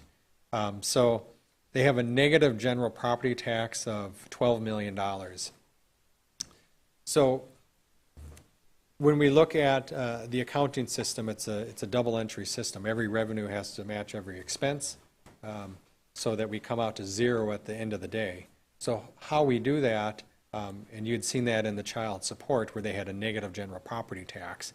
If you add up the sum of negative general property taxes, it's the $12 million.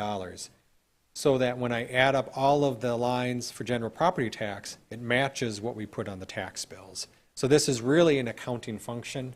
I'm explaining the minutia of accounting to you, but this is how we balance the budget at the end of the day, and you can see it within here.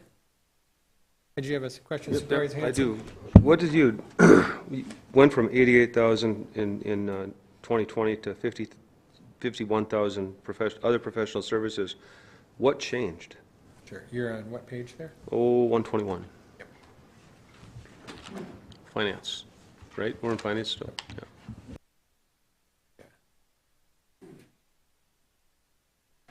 So you're looking at line item 52190?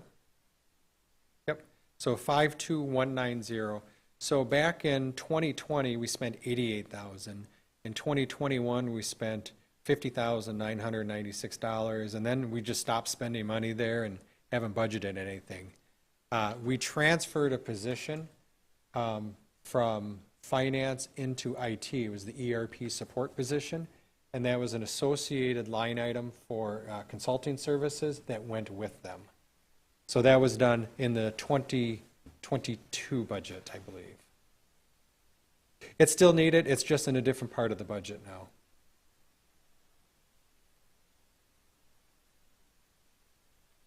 Right. So on page 123, this is also where you'll see sales tax. So you can see, if we look at line item 41220, that's the general property tax. So in 2020, we collected $9.8 million. In 2021, we collected just shy of $11 million. In 2022, we had budgeted $9 million. We've already collected through September $7.5 million. So that's where we're increasing our projection now to $10.5 million for 2023. Well, we collected more than that in 2021. The state says in 2023 we'll collect $11.5 million, but that's that $1 million cushion that I have that protects us against recessions and contributes to our capital improvement fund if we do have a good year. So that's where we're at. And then also if you look over at the 2024 projected, that's the $11 million. Remember I said we're going to go back, though, to $500,000 increases in sales tax. That's where you see this. So that's how everything balances out within this accounting system. Shared revenues, interest earnings, those are the other things that end up within this default account because they're not attributed to any one department. They're really shared amongst all departments. All right, we will move on to the county treasurer. So the county treasurer is one of those departments that has a negative general property tax. So you can see last year they were negative 158, and this year they're negative 160. So an increase and a negative is a positive. So that means that they're contributing more revenues back. They have more revenue being generated than they have increase in expenses. So you can see that the other revenues that they have are interest on taxes and penalties on taxes. That's when people don't pay their taxes on time, that those fees are incurred. They can be really cyclical with the economy, and so they've been declining over the past couple of years, but I think they'll stabilize at this point. That's our best guess of where they're going to be.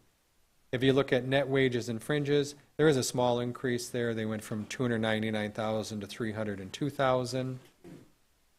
They had a drop in health insurance. There must have been a change within their staffing health insurance selections. And then if you look at operating expenses, they dropped from $121,000 to $112,000. So that decrease in operating expenses helped attribute to that increase in the negative property taxes, which was the good thing. All right, we'll move on to the facilities department. So to page 131. So they go from general property taxes of $1,946,000 to $2,194,000. So there's a substantial increase there. So we want to take a look at what is causing that. So I take a look at what some of their items are. We did decrease the amount of rent revenue from 81 to 66. If you look at our prior 2 years, though, it was only at 66. I think we were budgeting something there that wasn't supposed to. So they had a small decrease in the revenues that they had. If we look at their net wages and fringes, they went from $969,000 to $1,025,000. So there's an increase there, but that's not attributing the whole amount of the increase. We want to take a look at their operating expenses. And there is where they go from $1,059,000 to $1,235,000. So there is a substantial increase here, nearly a $200,000 increase. So if we come back and we start taking a look at what some of these line items are. So at the bottom of page 131, water and sewer, we've gone from $20,000 to $40,000. If you look at our prior 2 years of expenses, though, they were at $38,000 and $41,000.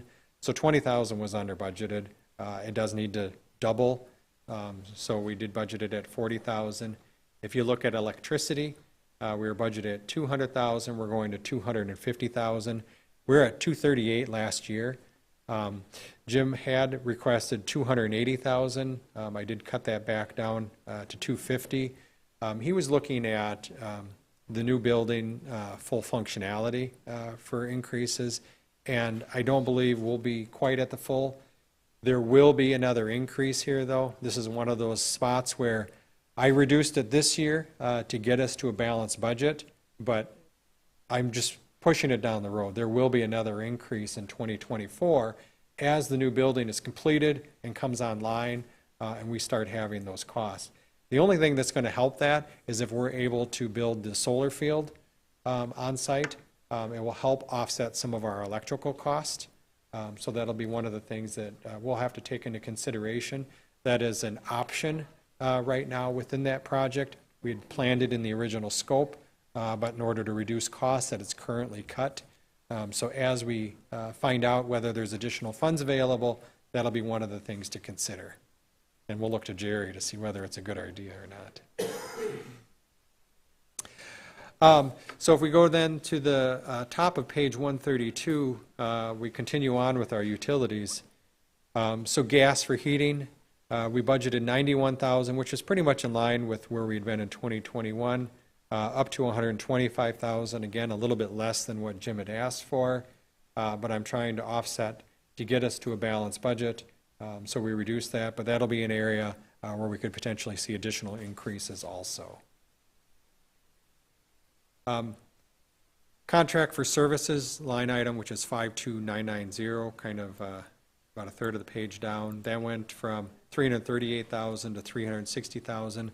That's our contract services for cleaning, so we're seeing inflationary increases in that area.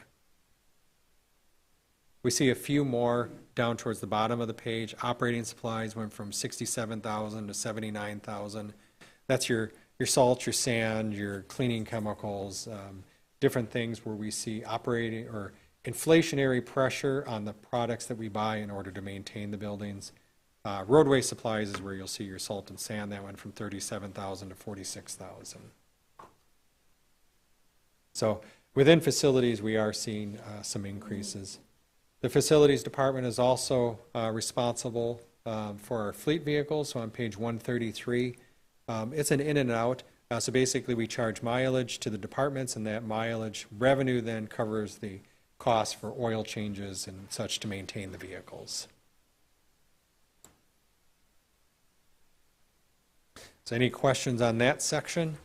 Otherwise, we'll turn it back to Leah, and she will talk about the highlights of highway.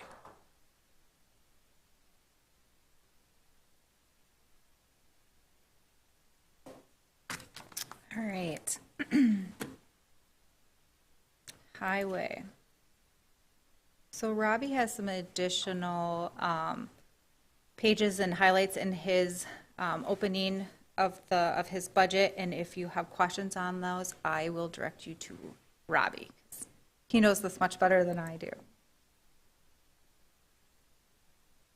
Okay, so for highway, we'll look at their property taxes and went from 6.2 to 6.5, so about a $300,000 increase there. I'm going to skip right down to his net wage and fringe, and it went from 8.2 to 8.5. That is the cost. So the increase in levy is the increase in net wage and fringe, which we have a agreement with highway that the county will cover those increased net wage and fringe costs, and then highway is actually responsible for covering the cost of their operating expenses. So if we go down to operating, he went from 10.2 million to 10.9, so a significant increase there. A lot of his revenues and expenses get charged back to other municipalities, and then a lot of it is state and grant funded. So if we go back up, sorry to go back and forth, but this is a little bit different. If we go back up to their revenues, so one of their major increases is their property sales revenue. So they did not budget for this in 2022, but you do see that there are some actuals posted in 2020 and 2021. So we did add that in for 2023. So that is a 150,000 increase in the budget for 2023 that was not previous there. And then all of the other increases and changes are grants and chargebacks. So then we can charge the costs and expenses back to the other municipalities and then any grant state funds that we get. So a good portion of his revenue increase was the different revenue avenues there, and that's about 580,000, which together those two make up the cost of, or the increase in his operating expenses.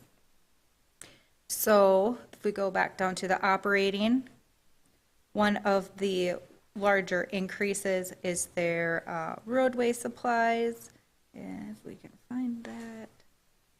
So those expenses are going to be on page, 144. So it's about in the middle of the page. It's the $4 million, $4.5 million in 22, and it went to 4.7, almost 4.8 in 2023. That's mainly due to inflation. So those costs are going up.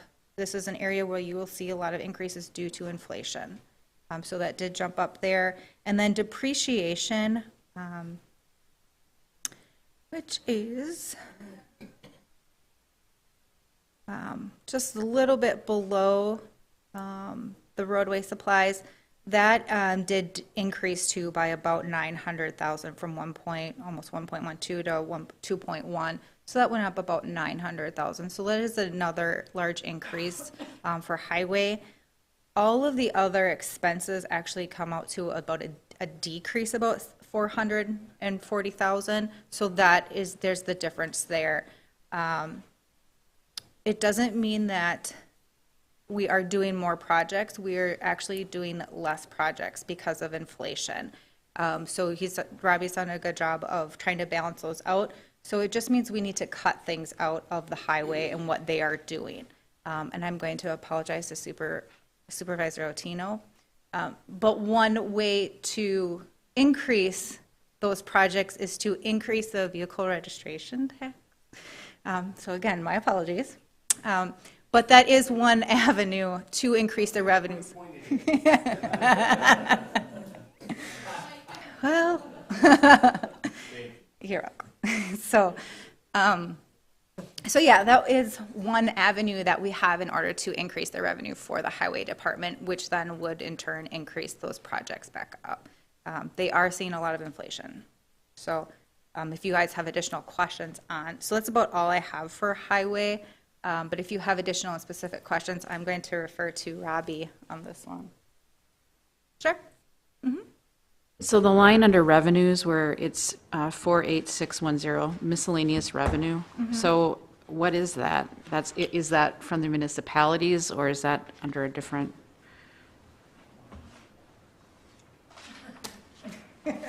Because the year-to-date is 1,212,000. Yeah, that's going to be somewhat misleading too because of the big insurance claim for the fire damage.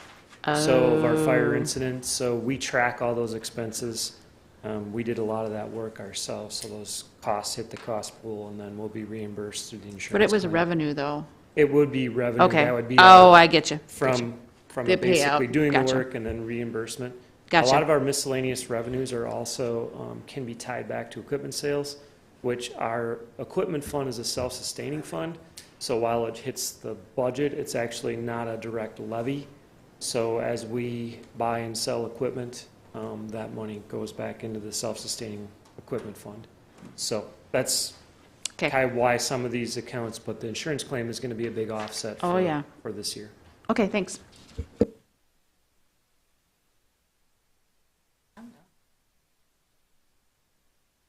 Any other questions on highway?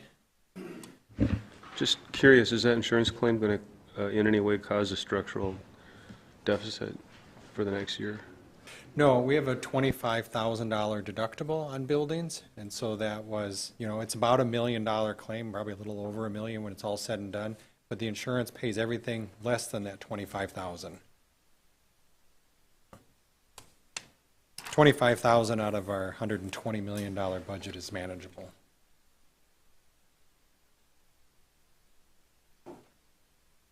Yeah. All right, so we're going to move on to Health and Human Services. So there's a summary of Health and Human Services on page 152 of your budget books. So I'm not going to spend too much time on this because I am going to go through the different cost centers here. But if you look at Health and Human Services as a whole, their general property taxes went from 7.3 million to 7.8 million. So 30% of our budget, there's about a $500,000 increase in the general property tax portion. So we'll take a look at where some of those changes have come in. The net wages and fringes, if you look at that, it went from 16 million, in the middle of page 153, goes from 16 million to 17.6 million. So there's a $1.5 million increase in net wages and fringes, but there was only a $500,000 increase in property taxes. So if you remember that one colored chart, though, Health and Human Services is 1/3 funded by property taxes, 1/3 charges for services, and 1/3 state grants and stuff. So when we have $1.5 million increase in wages and benefits, there's other revenues that are offsetting some of those, and the property taxes is that other third, that $500,000. So everything's right in line with the colored charts I have. And if we look at the total operating expenses then of Health and Human Services, we go from 8.9 million to 8.5 million, so about a $400,000 increase or decrease in their total operating expenses. That's not all evenly distributed though, so we'll go through the different cost centers, the different divisions within Health and Human Services. The first one on page 156 is the general property taxes for public health. So I'm looking at 728,000 to 780,000. They're generally within the wages and fringes. They went from 491 to 576. They did have the one grant funded position increase in there, so that's part of it. And you also see their state health grant. If you look at that up at the top, it went from 734,000 to 955,000. So that's covering that position, and it's covering some of their operating expenses. Their total operating expenses went from 89,000 to 117,000. So you are seeing some increases within public health. Mostly, though, it's through grant funding. If we move on to behavioral health on page 158, you'll see that general property taxes have decreased from 1.7 million to 1.3 million. And right away you're thinking, Char's doing a great job. And not that she's not. Char does do a great job. But, she cheated just a little bit. She transferred a bunch of services to the ADRC. So it's just a cost shift to a different division. So when you see the ADRC budget is way up, Kristen's not doing a bad job. It's just that she got transferred in cost from behavioral health. So it makes it a little bit more complicated to compare to the prior years, both behavioral health and ADRC, but just know that there is this cost shift that's happening within there. So again, you're going to see different things that are changing. Their net wages and fringes did not decrease. They went from 2.6 million to 3.1 million, so you're still seeing an increase there. But the biggest decrease you're going to see is on page 159 under the purchase services, where it drops from 2.5 million to 1.8 million. So that's where a big part of the cost shift has happened, and that's why their total operating expenses dropped from 3.2 to 2.1 million. So moving on to CCS, which is on page 160. So if you remember, I told you that CCS program was new, started in around 2017.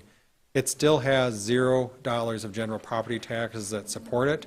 So all of the expenses within this fund, within this cost center, are being paid for by state grants. That's the only revenue line item that we have for 2023. So $5.8 million we expect to receive from the state, and that covers all of the wages and fringes. Similar to the prior year, which was 3.24 million. They're up to 3.298 million on net wages and fringes. So a little bit of an increase passed on to the state. If we look at their total operating expenses, they're actually down a little bit by about $300,000. That's mostly purchase services, this 52125 line item. And if you look at our prior year actuals, where we had spent 1.6 million, 1.7 million, we were budgeted at 2.4, so we really just decreased that expectation. It didn't help us really balancing the budget because we just decreased the amount of expected grant revenues coming in also then. Economic support. Their general property taxes have gone from 92,000 to 140,000. They are largely grant supported. Really only about 10% of their total cost is coming from the property taxpayers. So largely grant supported from them. Their net wages and fringes go from 1.174 to 2.47 million. So that's where you're seeing the increase on them. Their operating expenses actually decreased from 58,000 to 12,000. So we've reduced some of the operating costs there. But again, this is largely a grant-funded division and really an important one for getting support for the people within the county. All right, so on page 164, we hit Children's Services. So Children's Services is the one that I tell you is probably the division that's affecting us the most. You'll see property taxes go from 3 million to 3.3 million, so about a $300,000 increase there. Net wages and fringes do account for about $200,000 of that.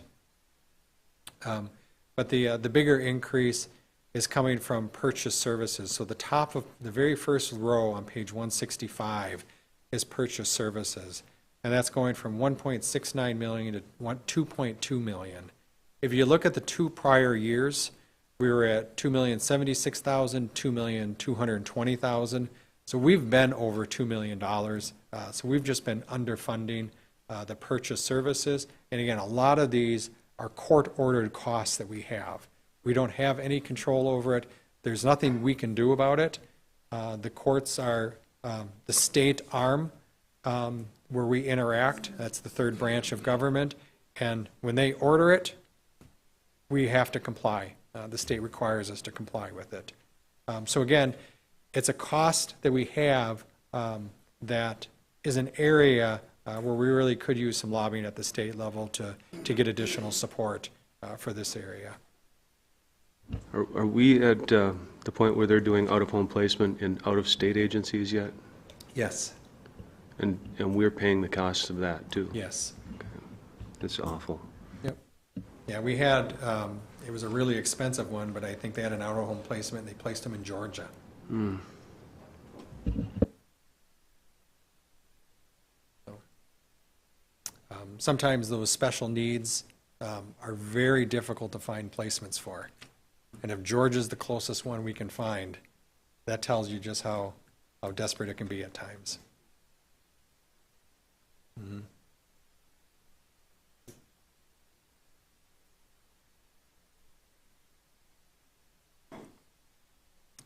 All right, so children's services is an area where we're seeing probably the biggest increase within Health and Human Services.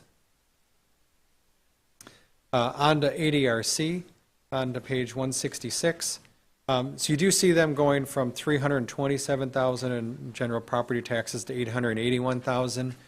Again, it's not because they're spending a whole lot more money. It was a cost shift of some of the functions from behavioral health that were transferred over the elder care into the Aging and Disability Resource Center cost center. It's just a realignment within the budget.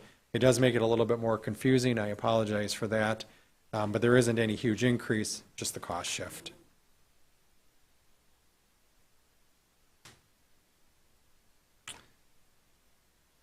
We'll continue on to page 169, which is the Health and Human Services Administration. Last year, we had general property tax levy of 1.453 million. Now we have 1,456,000. A really tiny increase within the administration division of Health and Human Services.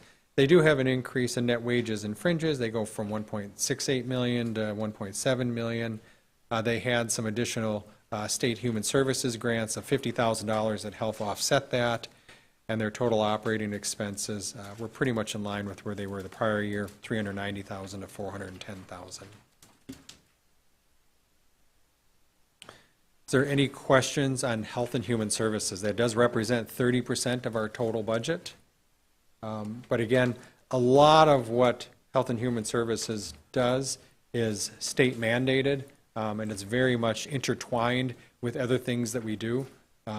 One of the risks that we always have is when we say, well, do we have to provide that service? And even if it's the case where we say, well, no, we don't have to, so, okay, we pull that service, you may just shift that person to a different area that maybe has less state funding. So like if you said CCS, I don't want to do CCS anymore. So, okay, well, we'll eliminate that $5 million. That didn't save the property taxpayers anything because it was all state funded. Those people still need services and help, and they're going to qualify for some of the other programs we have, which are partially property tax levy supported. So sometimes you can actually cost more. So we just want to make sure that if you do have questions, we want to answer those questions for you so you have a full understanding of the intricacies of how everything's intertwined. Yes, Supervisor Fiedler. I had a question. Where do we find the expenditure for CASA? You will not find the expenditure for CASA because it is not within our budget. So CASA is a nonprofit agency that's in support of the judicial system. If I had to put it into the budget somewhere, yeah, I know it falls under public protection. Yeah, I'd hate to put it under the judicial branch because I think they would probably want to remain independent from there. I'd have to think of where a good placement for that would be. But we do have limitations about supporting nonprofit organizations. There are some case law that says that you can't directly fund a nonprofit. So I did not budget anything into this budget for CASA.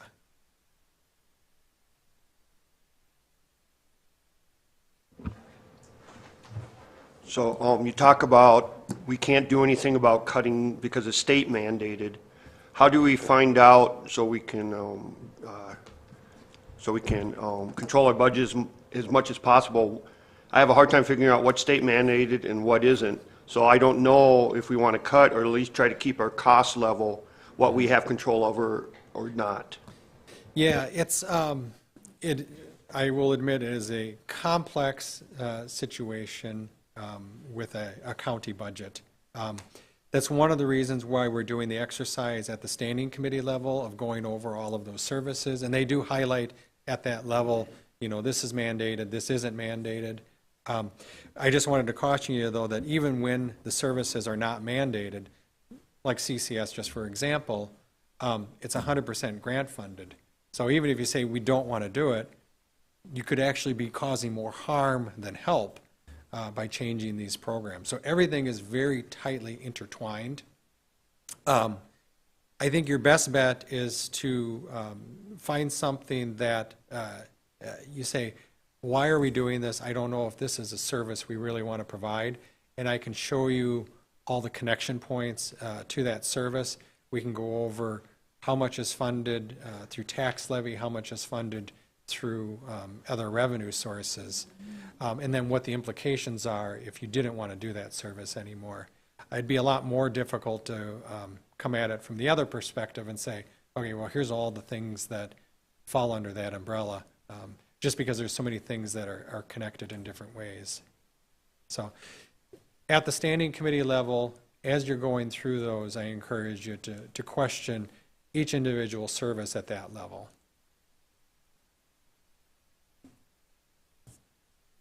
Back to the CASA issue. I know at our last HHS meeting, we talked about the possibility, I think it was at HHS, of it maybe being a contracted service, or at least that's what the public comment was about. I don't know where that stands. I'm still researching it. There is an Attorney General opinion that indicates that we can't fund nonprofits, and I think still paying for them as a contracted service or an employee, it's still the same. We're funding a nonprofit, and so that will be the issue. I will continue to do some research, but that is the main issue, is that they are a nonprofit entity, and counties cannot fund nonprofit entities. So I have not created a line item expense within this budget for CASA. So I'm not going to levy any additional dollars from the taxpayers to support that nonprofit organization. I fully support, I think CASA is a great mission for the county. If at some point in the future, Corporation Council says it is legal for the county to fund it, you always have the ability to use some of our unassigned fund balance to fund that. $50,000 out of, the 17 million that we have in our unassigned fund balance is not going to break the bank. And I think they were only looking for short-term funding. I think they said they had to be in existence for 2 years before some of the bigger foundations would fund them. I think that was the speech that Roy had given. It wasn't much. It was like 25, 50K. So yeah, that's what he was asking for. So, but I haven't come to the conclusion yet that it is legal for the county to fund it, so it is not within this budget.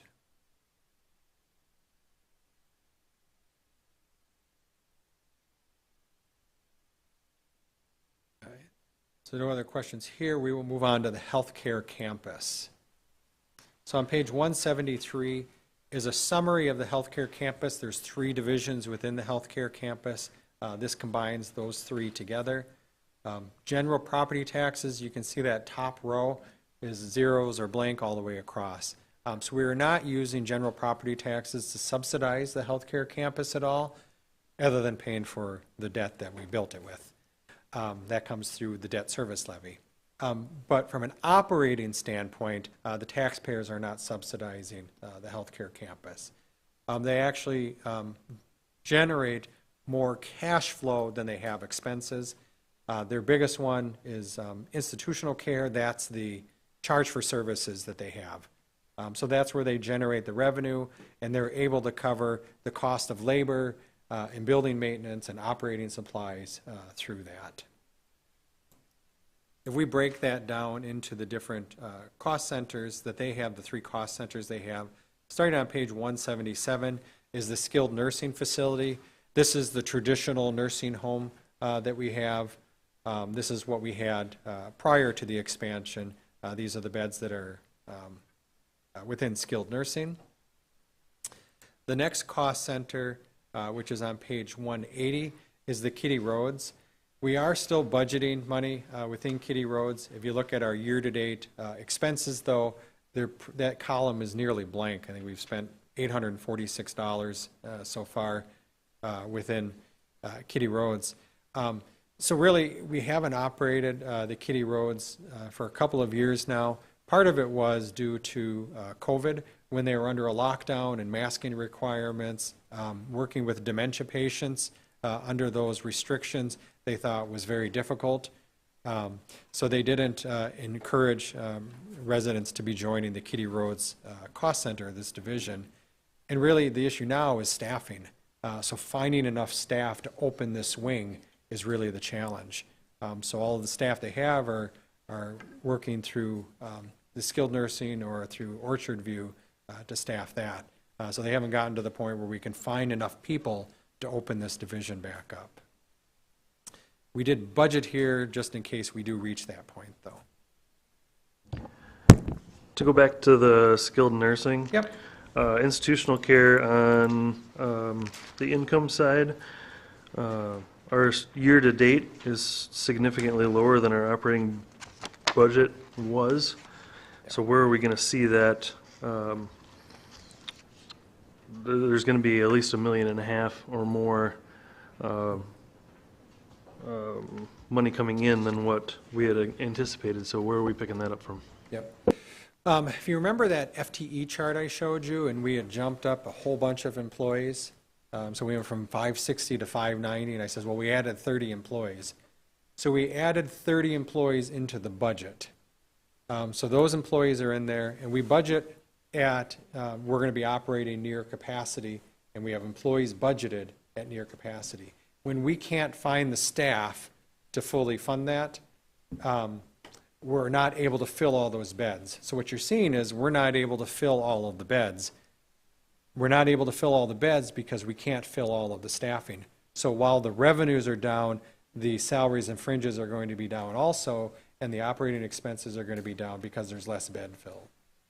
Sandy, our healthcare campus administrator, she actually does an excellent job of managing levels of beds filled to staffing levels. She does an excellent job of maintaining that ratio, and so she'll consistently come in on target, although below full capacity.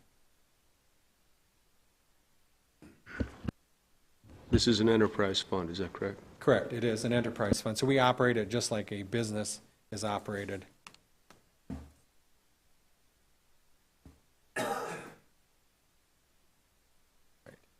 The last cost center then on page 182 is Orchard View. This is the CBRF portion. This is the old part of the building that was remodeled. This is how we're using it. We're still working on increasing to full capacity. So again, we're budgeting at $2 million a year of institutional care, the revenue coming in. We've really only been running about 1.4 million. We are getting closer to filling this portion of the facility, though. So you'll continue to see us get closer and closer to that budgeted amount. But we budget at full capacity, and we just typically haven't hit that yet.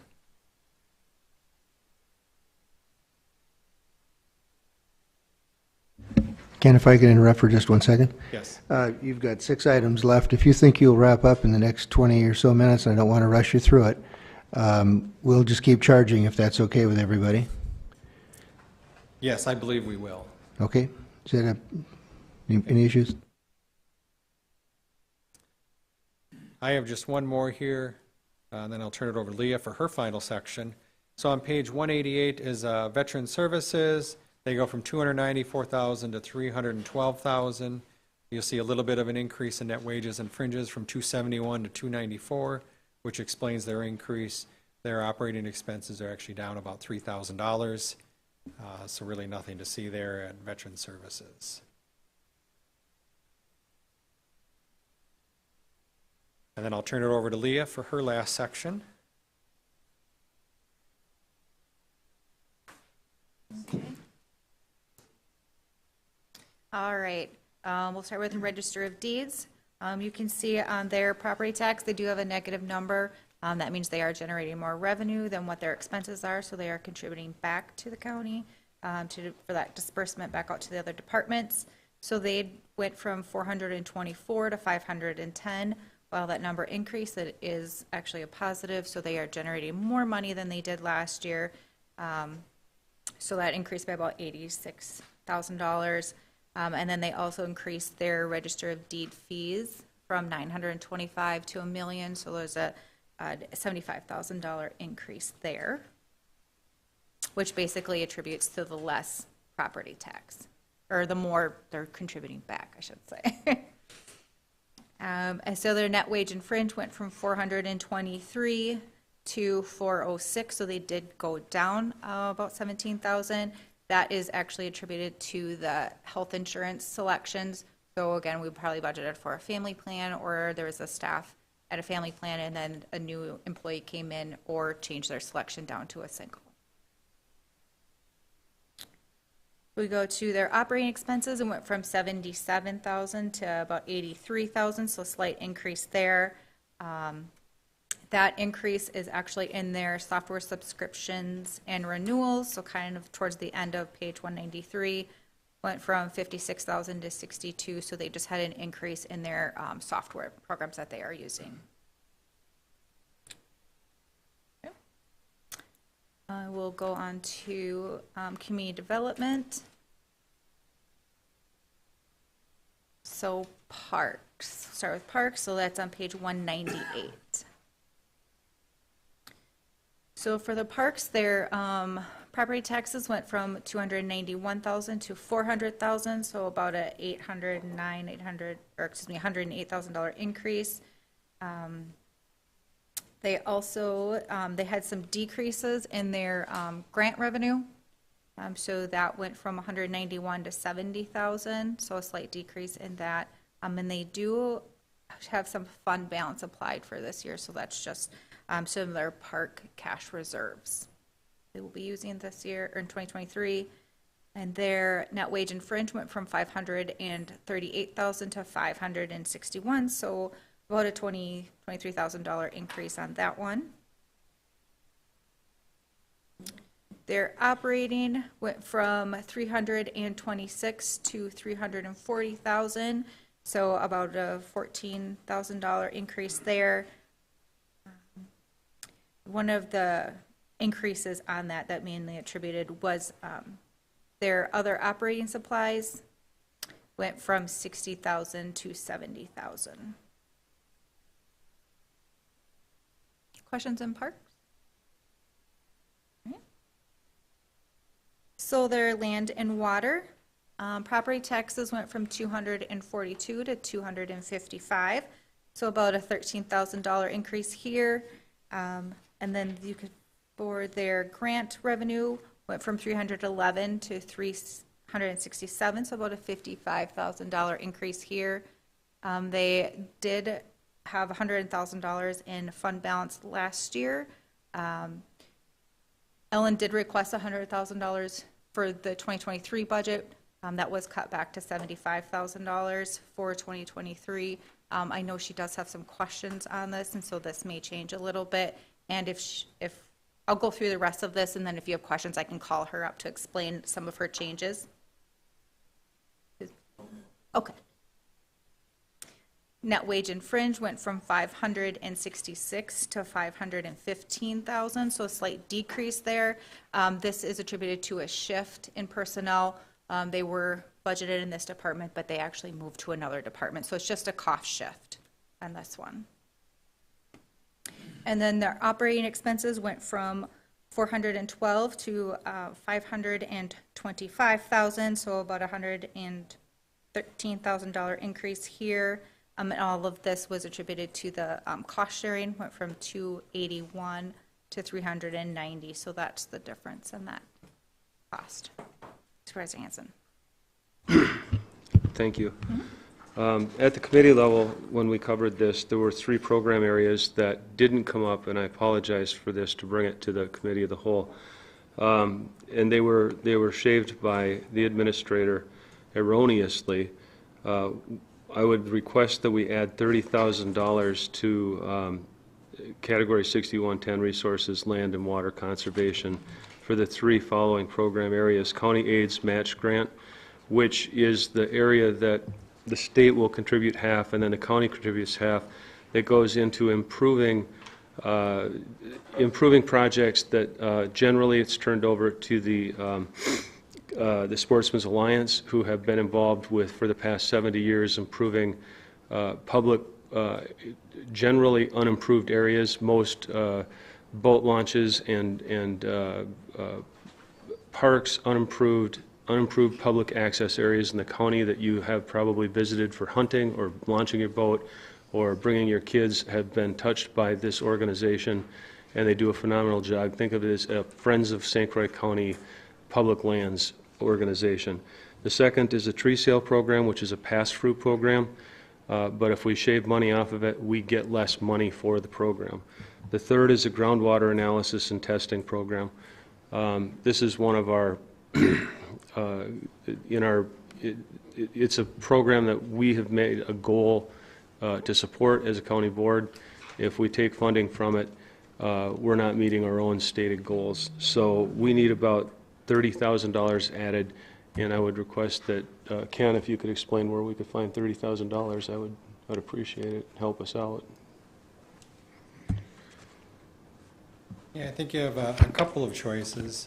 If you look at fund balance applied on here, we decreased it from 100,000 to 75,000. That would be one area that you could. We've been watching the Resource Land and Water Conservation Fund, and it is coming down. So at some point, we're going to consume all of that fund balance, and then it's going to shift to tax levy. So we want to be careful, and that's how come I was trying to de-escalate the amount there.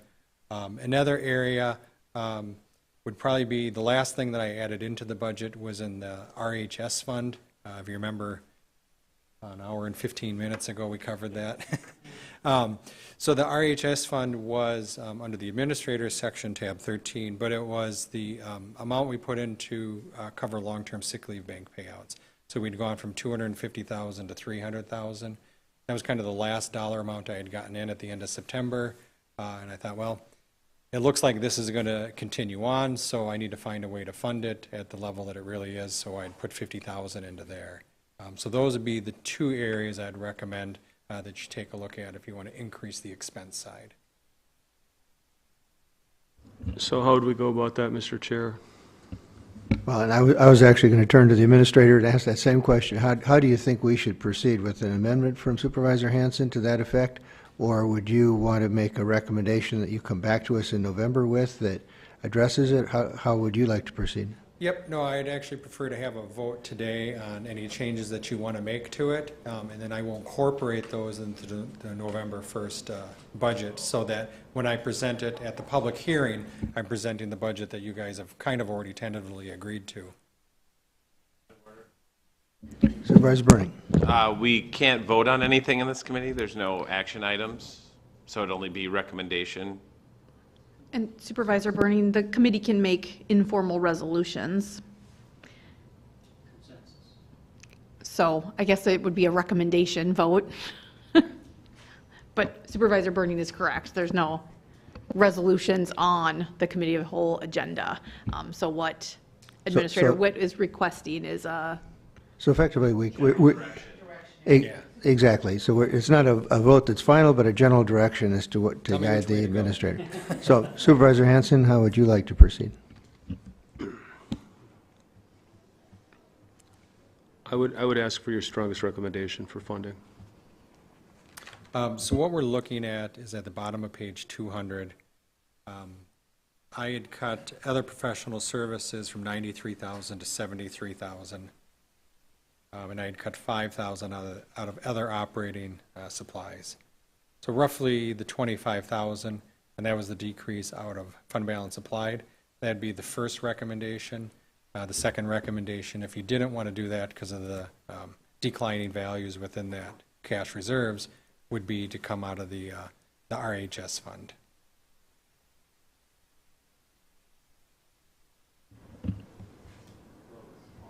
Oh, and then other conservation aids, the 4,000, line 52960.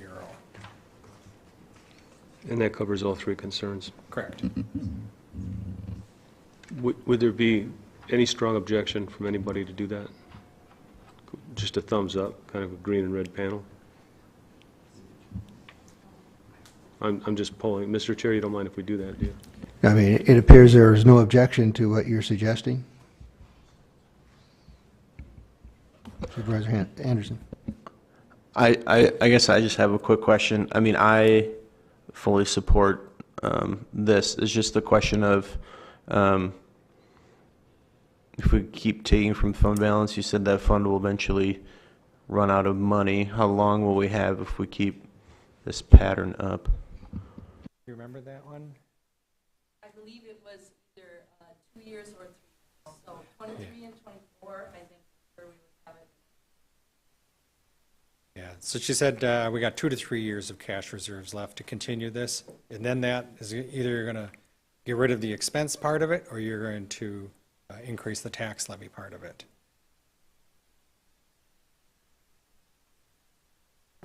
Yeah, I for sure think the water thing at least is very necessary, personally. The trees is a pass-through, and the county state aids program is something that's been going on for, I believe, many decades. I can't say the exact period of time, but the tradition is strong and the benefit has been undeniably huge, and I'd hate to see this county board be the county board that kills the program. And I would bet if we brought in Mr. Malik, he could make a much better and more eloquent argument for continuing the program. So. Would it be fair to say that we have a consensus that the general addition Supervisor Hanson has suggested will be acceptable, but we have to work out some details with the administrator as to how to best accomplish that. And maybe the chairman of the community development could work with the administrator on that and resolve it for our November presentation. Thank you to all my colleagues. Is that for your acceptable to you, flexibility. Mr. Wood? Yep, Does take that care of it then. sound okay to everybody? Okay, let's move on to the next item.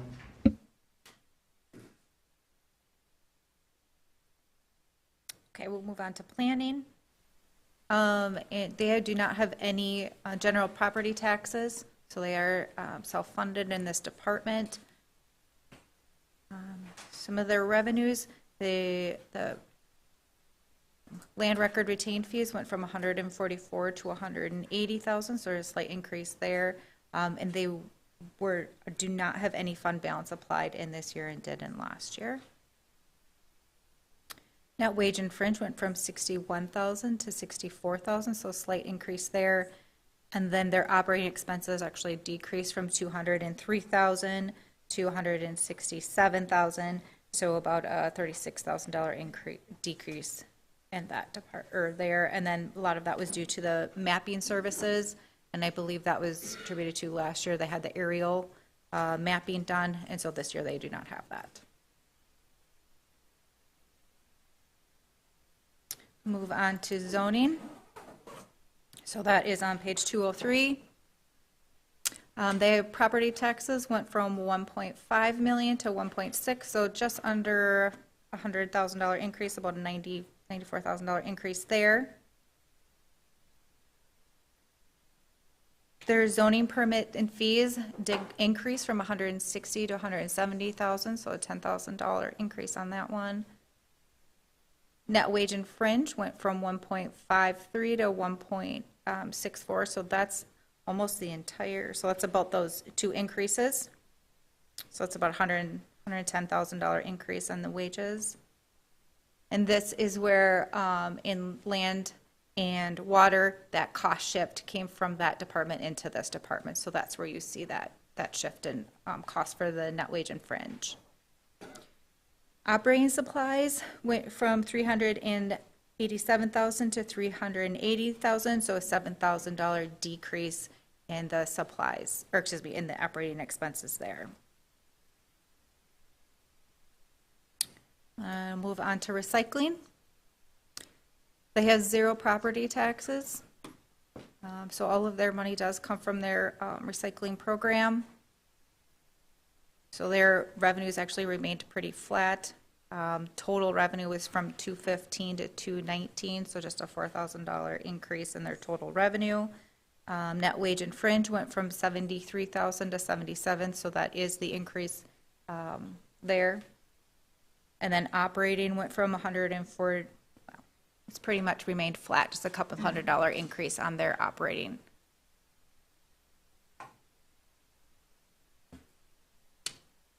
Hazardous waste.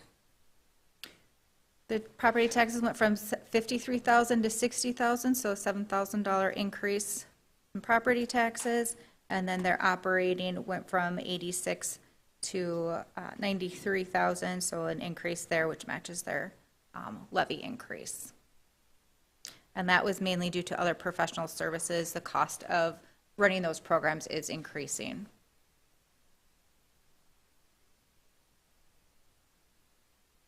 Go on to UW Extension.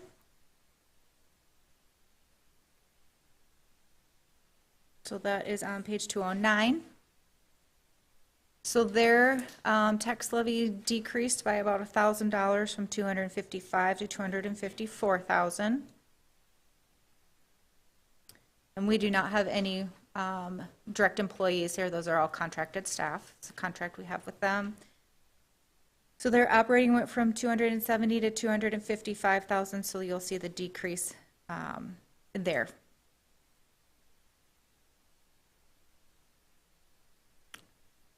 Are there any questions for UW Extension?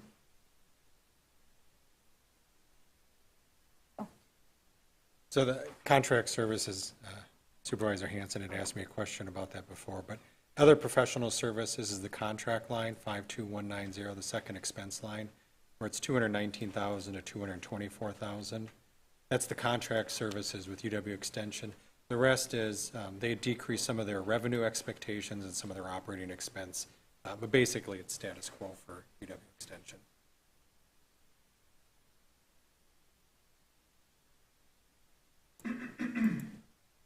Move on to the library. So there is a slight increase there of about $9,000 from last year to the current year. And this is all formula driven. We've brought this forward a couple times now, I believe, it's all based on circulation with the operating expenses for each library. So that's how that number is arrived. And the expense matched the revenue on that one. And that's a state formula. Yes, it's a state formula. We do have the option to fund at different levels. I think the lowest we can go is 70%. We do choose to fund at 100%. So that is that, but that is outside the levy. So it's a separate levy. And then there's the details on how those numbers come about. And then the fairgrounds is the last one. Oh, we have one more, sorry. Fairgrounds, that has remained the same at $80,000 in property taxes, and then we just, their expenses match that. They have not asked for an increase there. And then you can see the additional documentation from the fairgrounds. So page 218. And then it's economic development, and their request has remained the same at $117,000, and the expenses match that revenue for property taxes. Sure. Is economic development a nonprofit organization?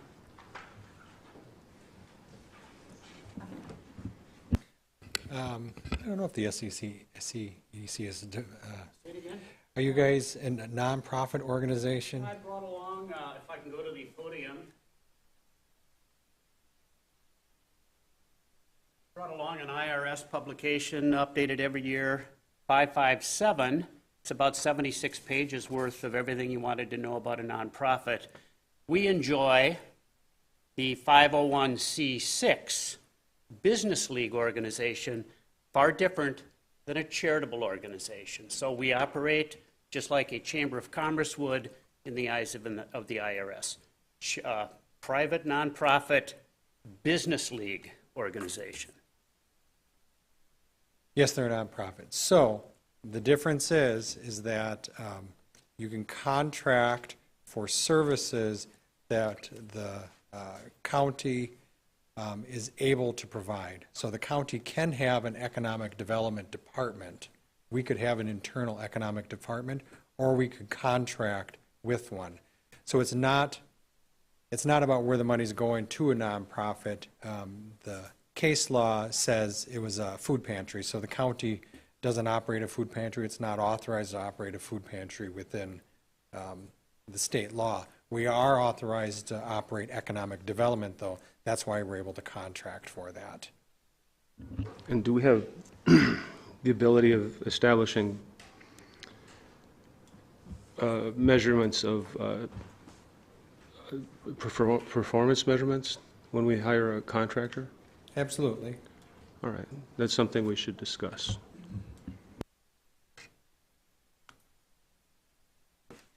That was the end of Leah's part anyways. Any other questions on those sections? All right. The last two pieces, and I'm not going to go over any detail of these, it's the capital improvement plan. We've been over that. You guys have seen the details. It's incorporated now into the budget. So the final approval of capital improvement plans will be on November 1st. And really what you're authorizing is after you approve this on November 1st, we start working on 2023 capital projects. If Jim hasn't already spent all the money, he will shortly thereafter. And then the last piece is the debt service. We've gone over debt plenty. It goes from $5 million to $10 million. We're well aware of that. And then our debt schedule. So that is the end of the presentation on the budget. So really the question is, Does this balanced budget meet with your expectations of how you want to spend the county's money in 2023? And if not, please tell me now. I just want to say that I haven't had time to go over it specifically line by line. Yeah. So, I mean, that's like an undertaking. We just got this book last night. Yeah. So I'll certainly be in communication if there's anything. Yep, by all means. So between now and November 1st, if you do run across anything that you question or would like to discuss with me, by all means, just reach out to me. You guys all have my phone number. You know where to find me.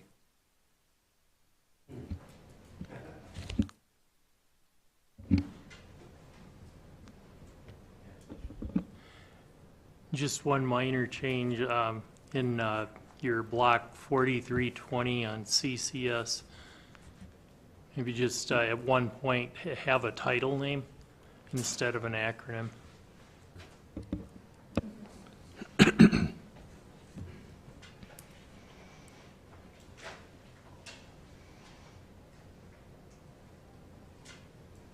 Other questions?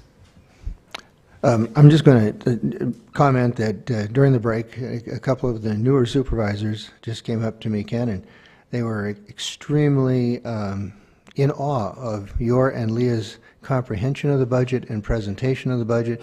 And I'm sure that those of the rest of us who've been here and heard it a couple of times continue to be very impressed with your development of the budget. We've had good discussion this morning, but it hasn't been terribly critical. We've had maybe one amendment to it.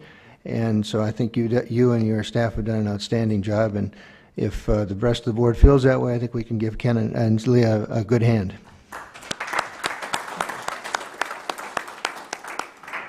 With that, we'll conclude that item of the business. Is there? I think there's a couple questions. Oh, I'm sorry. Supervisor Attino. Thank you very much. Going back to page 95, the unallocated department budget overview.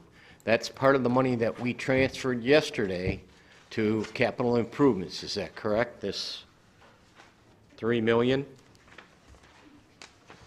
There was a...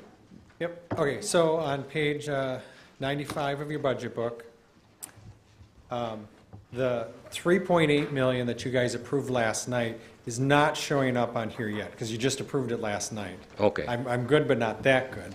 No, but it will Okay, but- show up. When it gets recorded, it will show up on this page.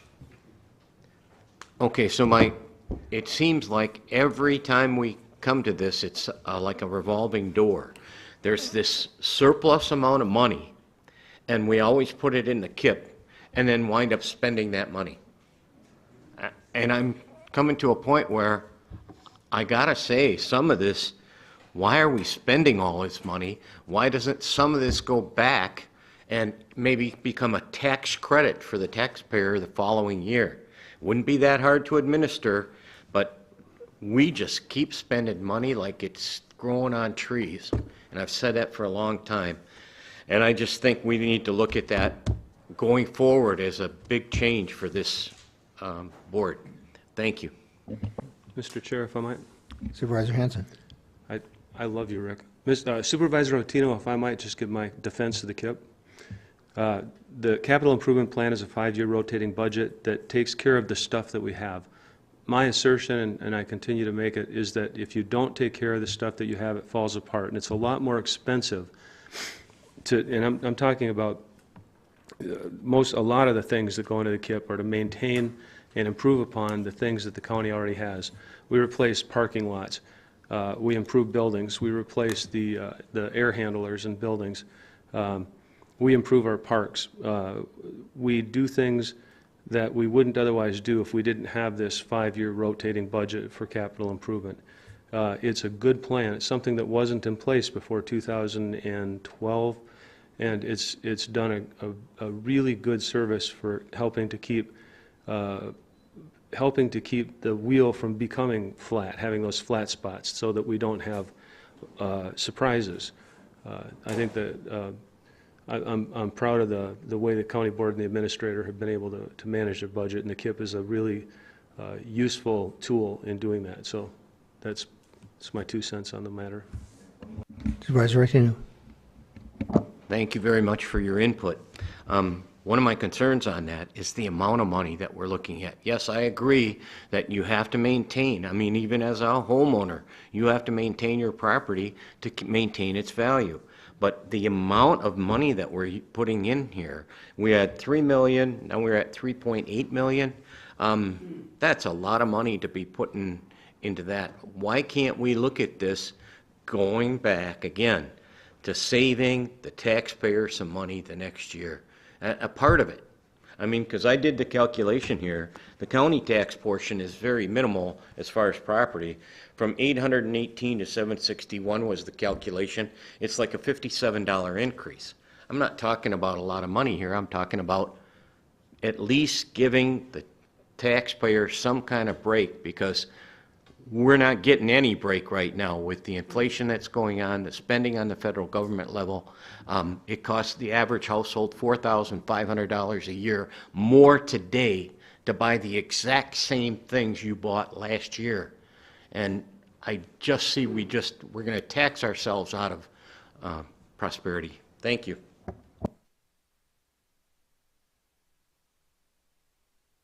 Seeing no other comments? I think we'll- Supervisor Oh, Rambert. I'm sorry, Supervisor Rambert.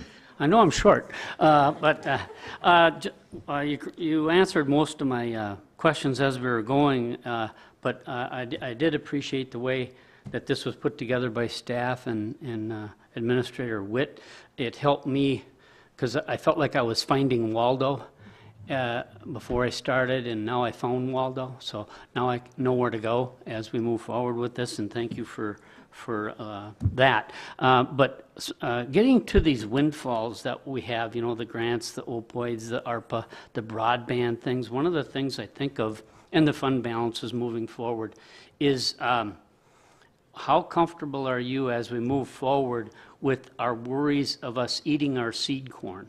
You know, my farming background, but you know, committing to those windfalls into the future so we're not burdening the property taxpayers with the replacement of those. I see that we are treating them as windfalls, but is there any feeling you get of, because there's so many of them, including fund balances and, you know, fund balances coming down and things like that, of those commitments into the future?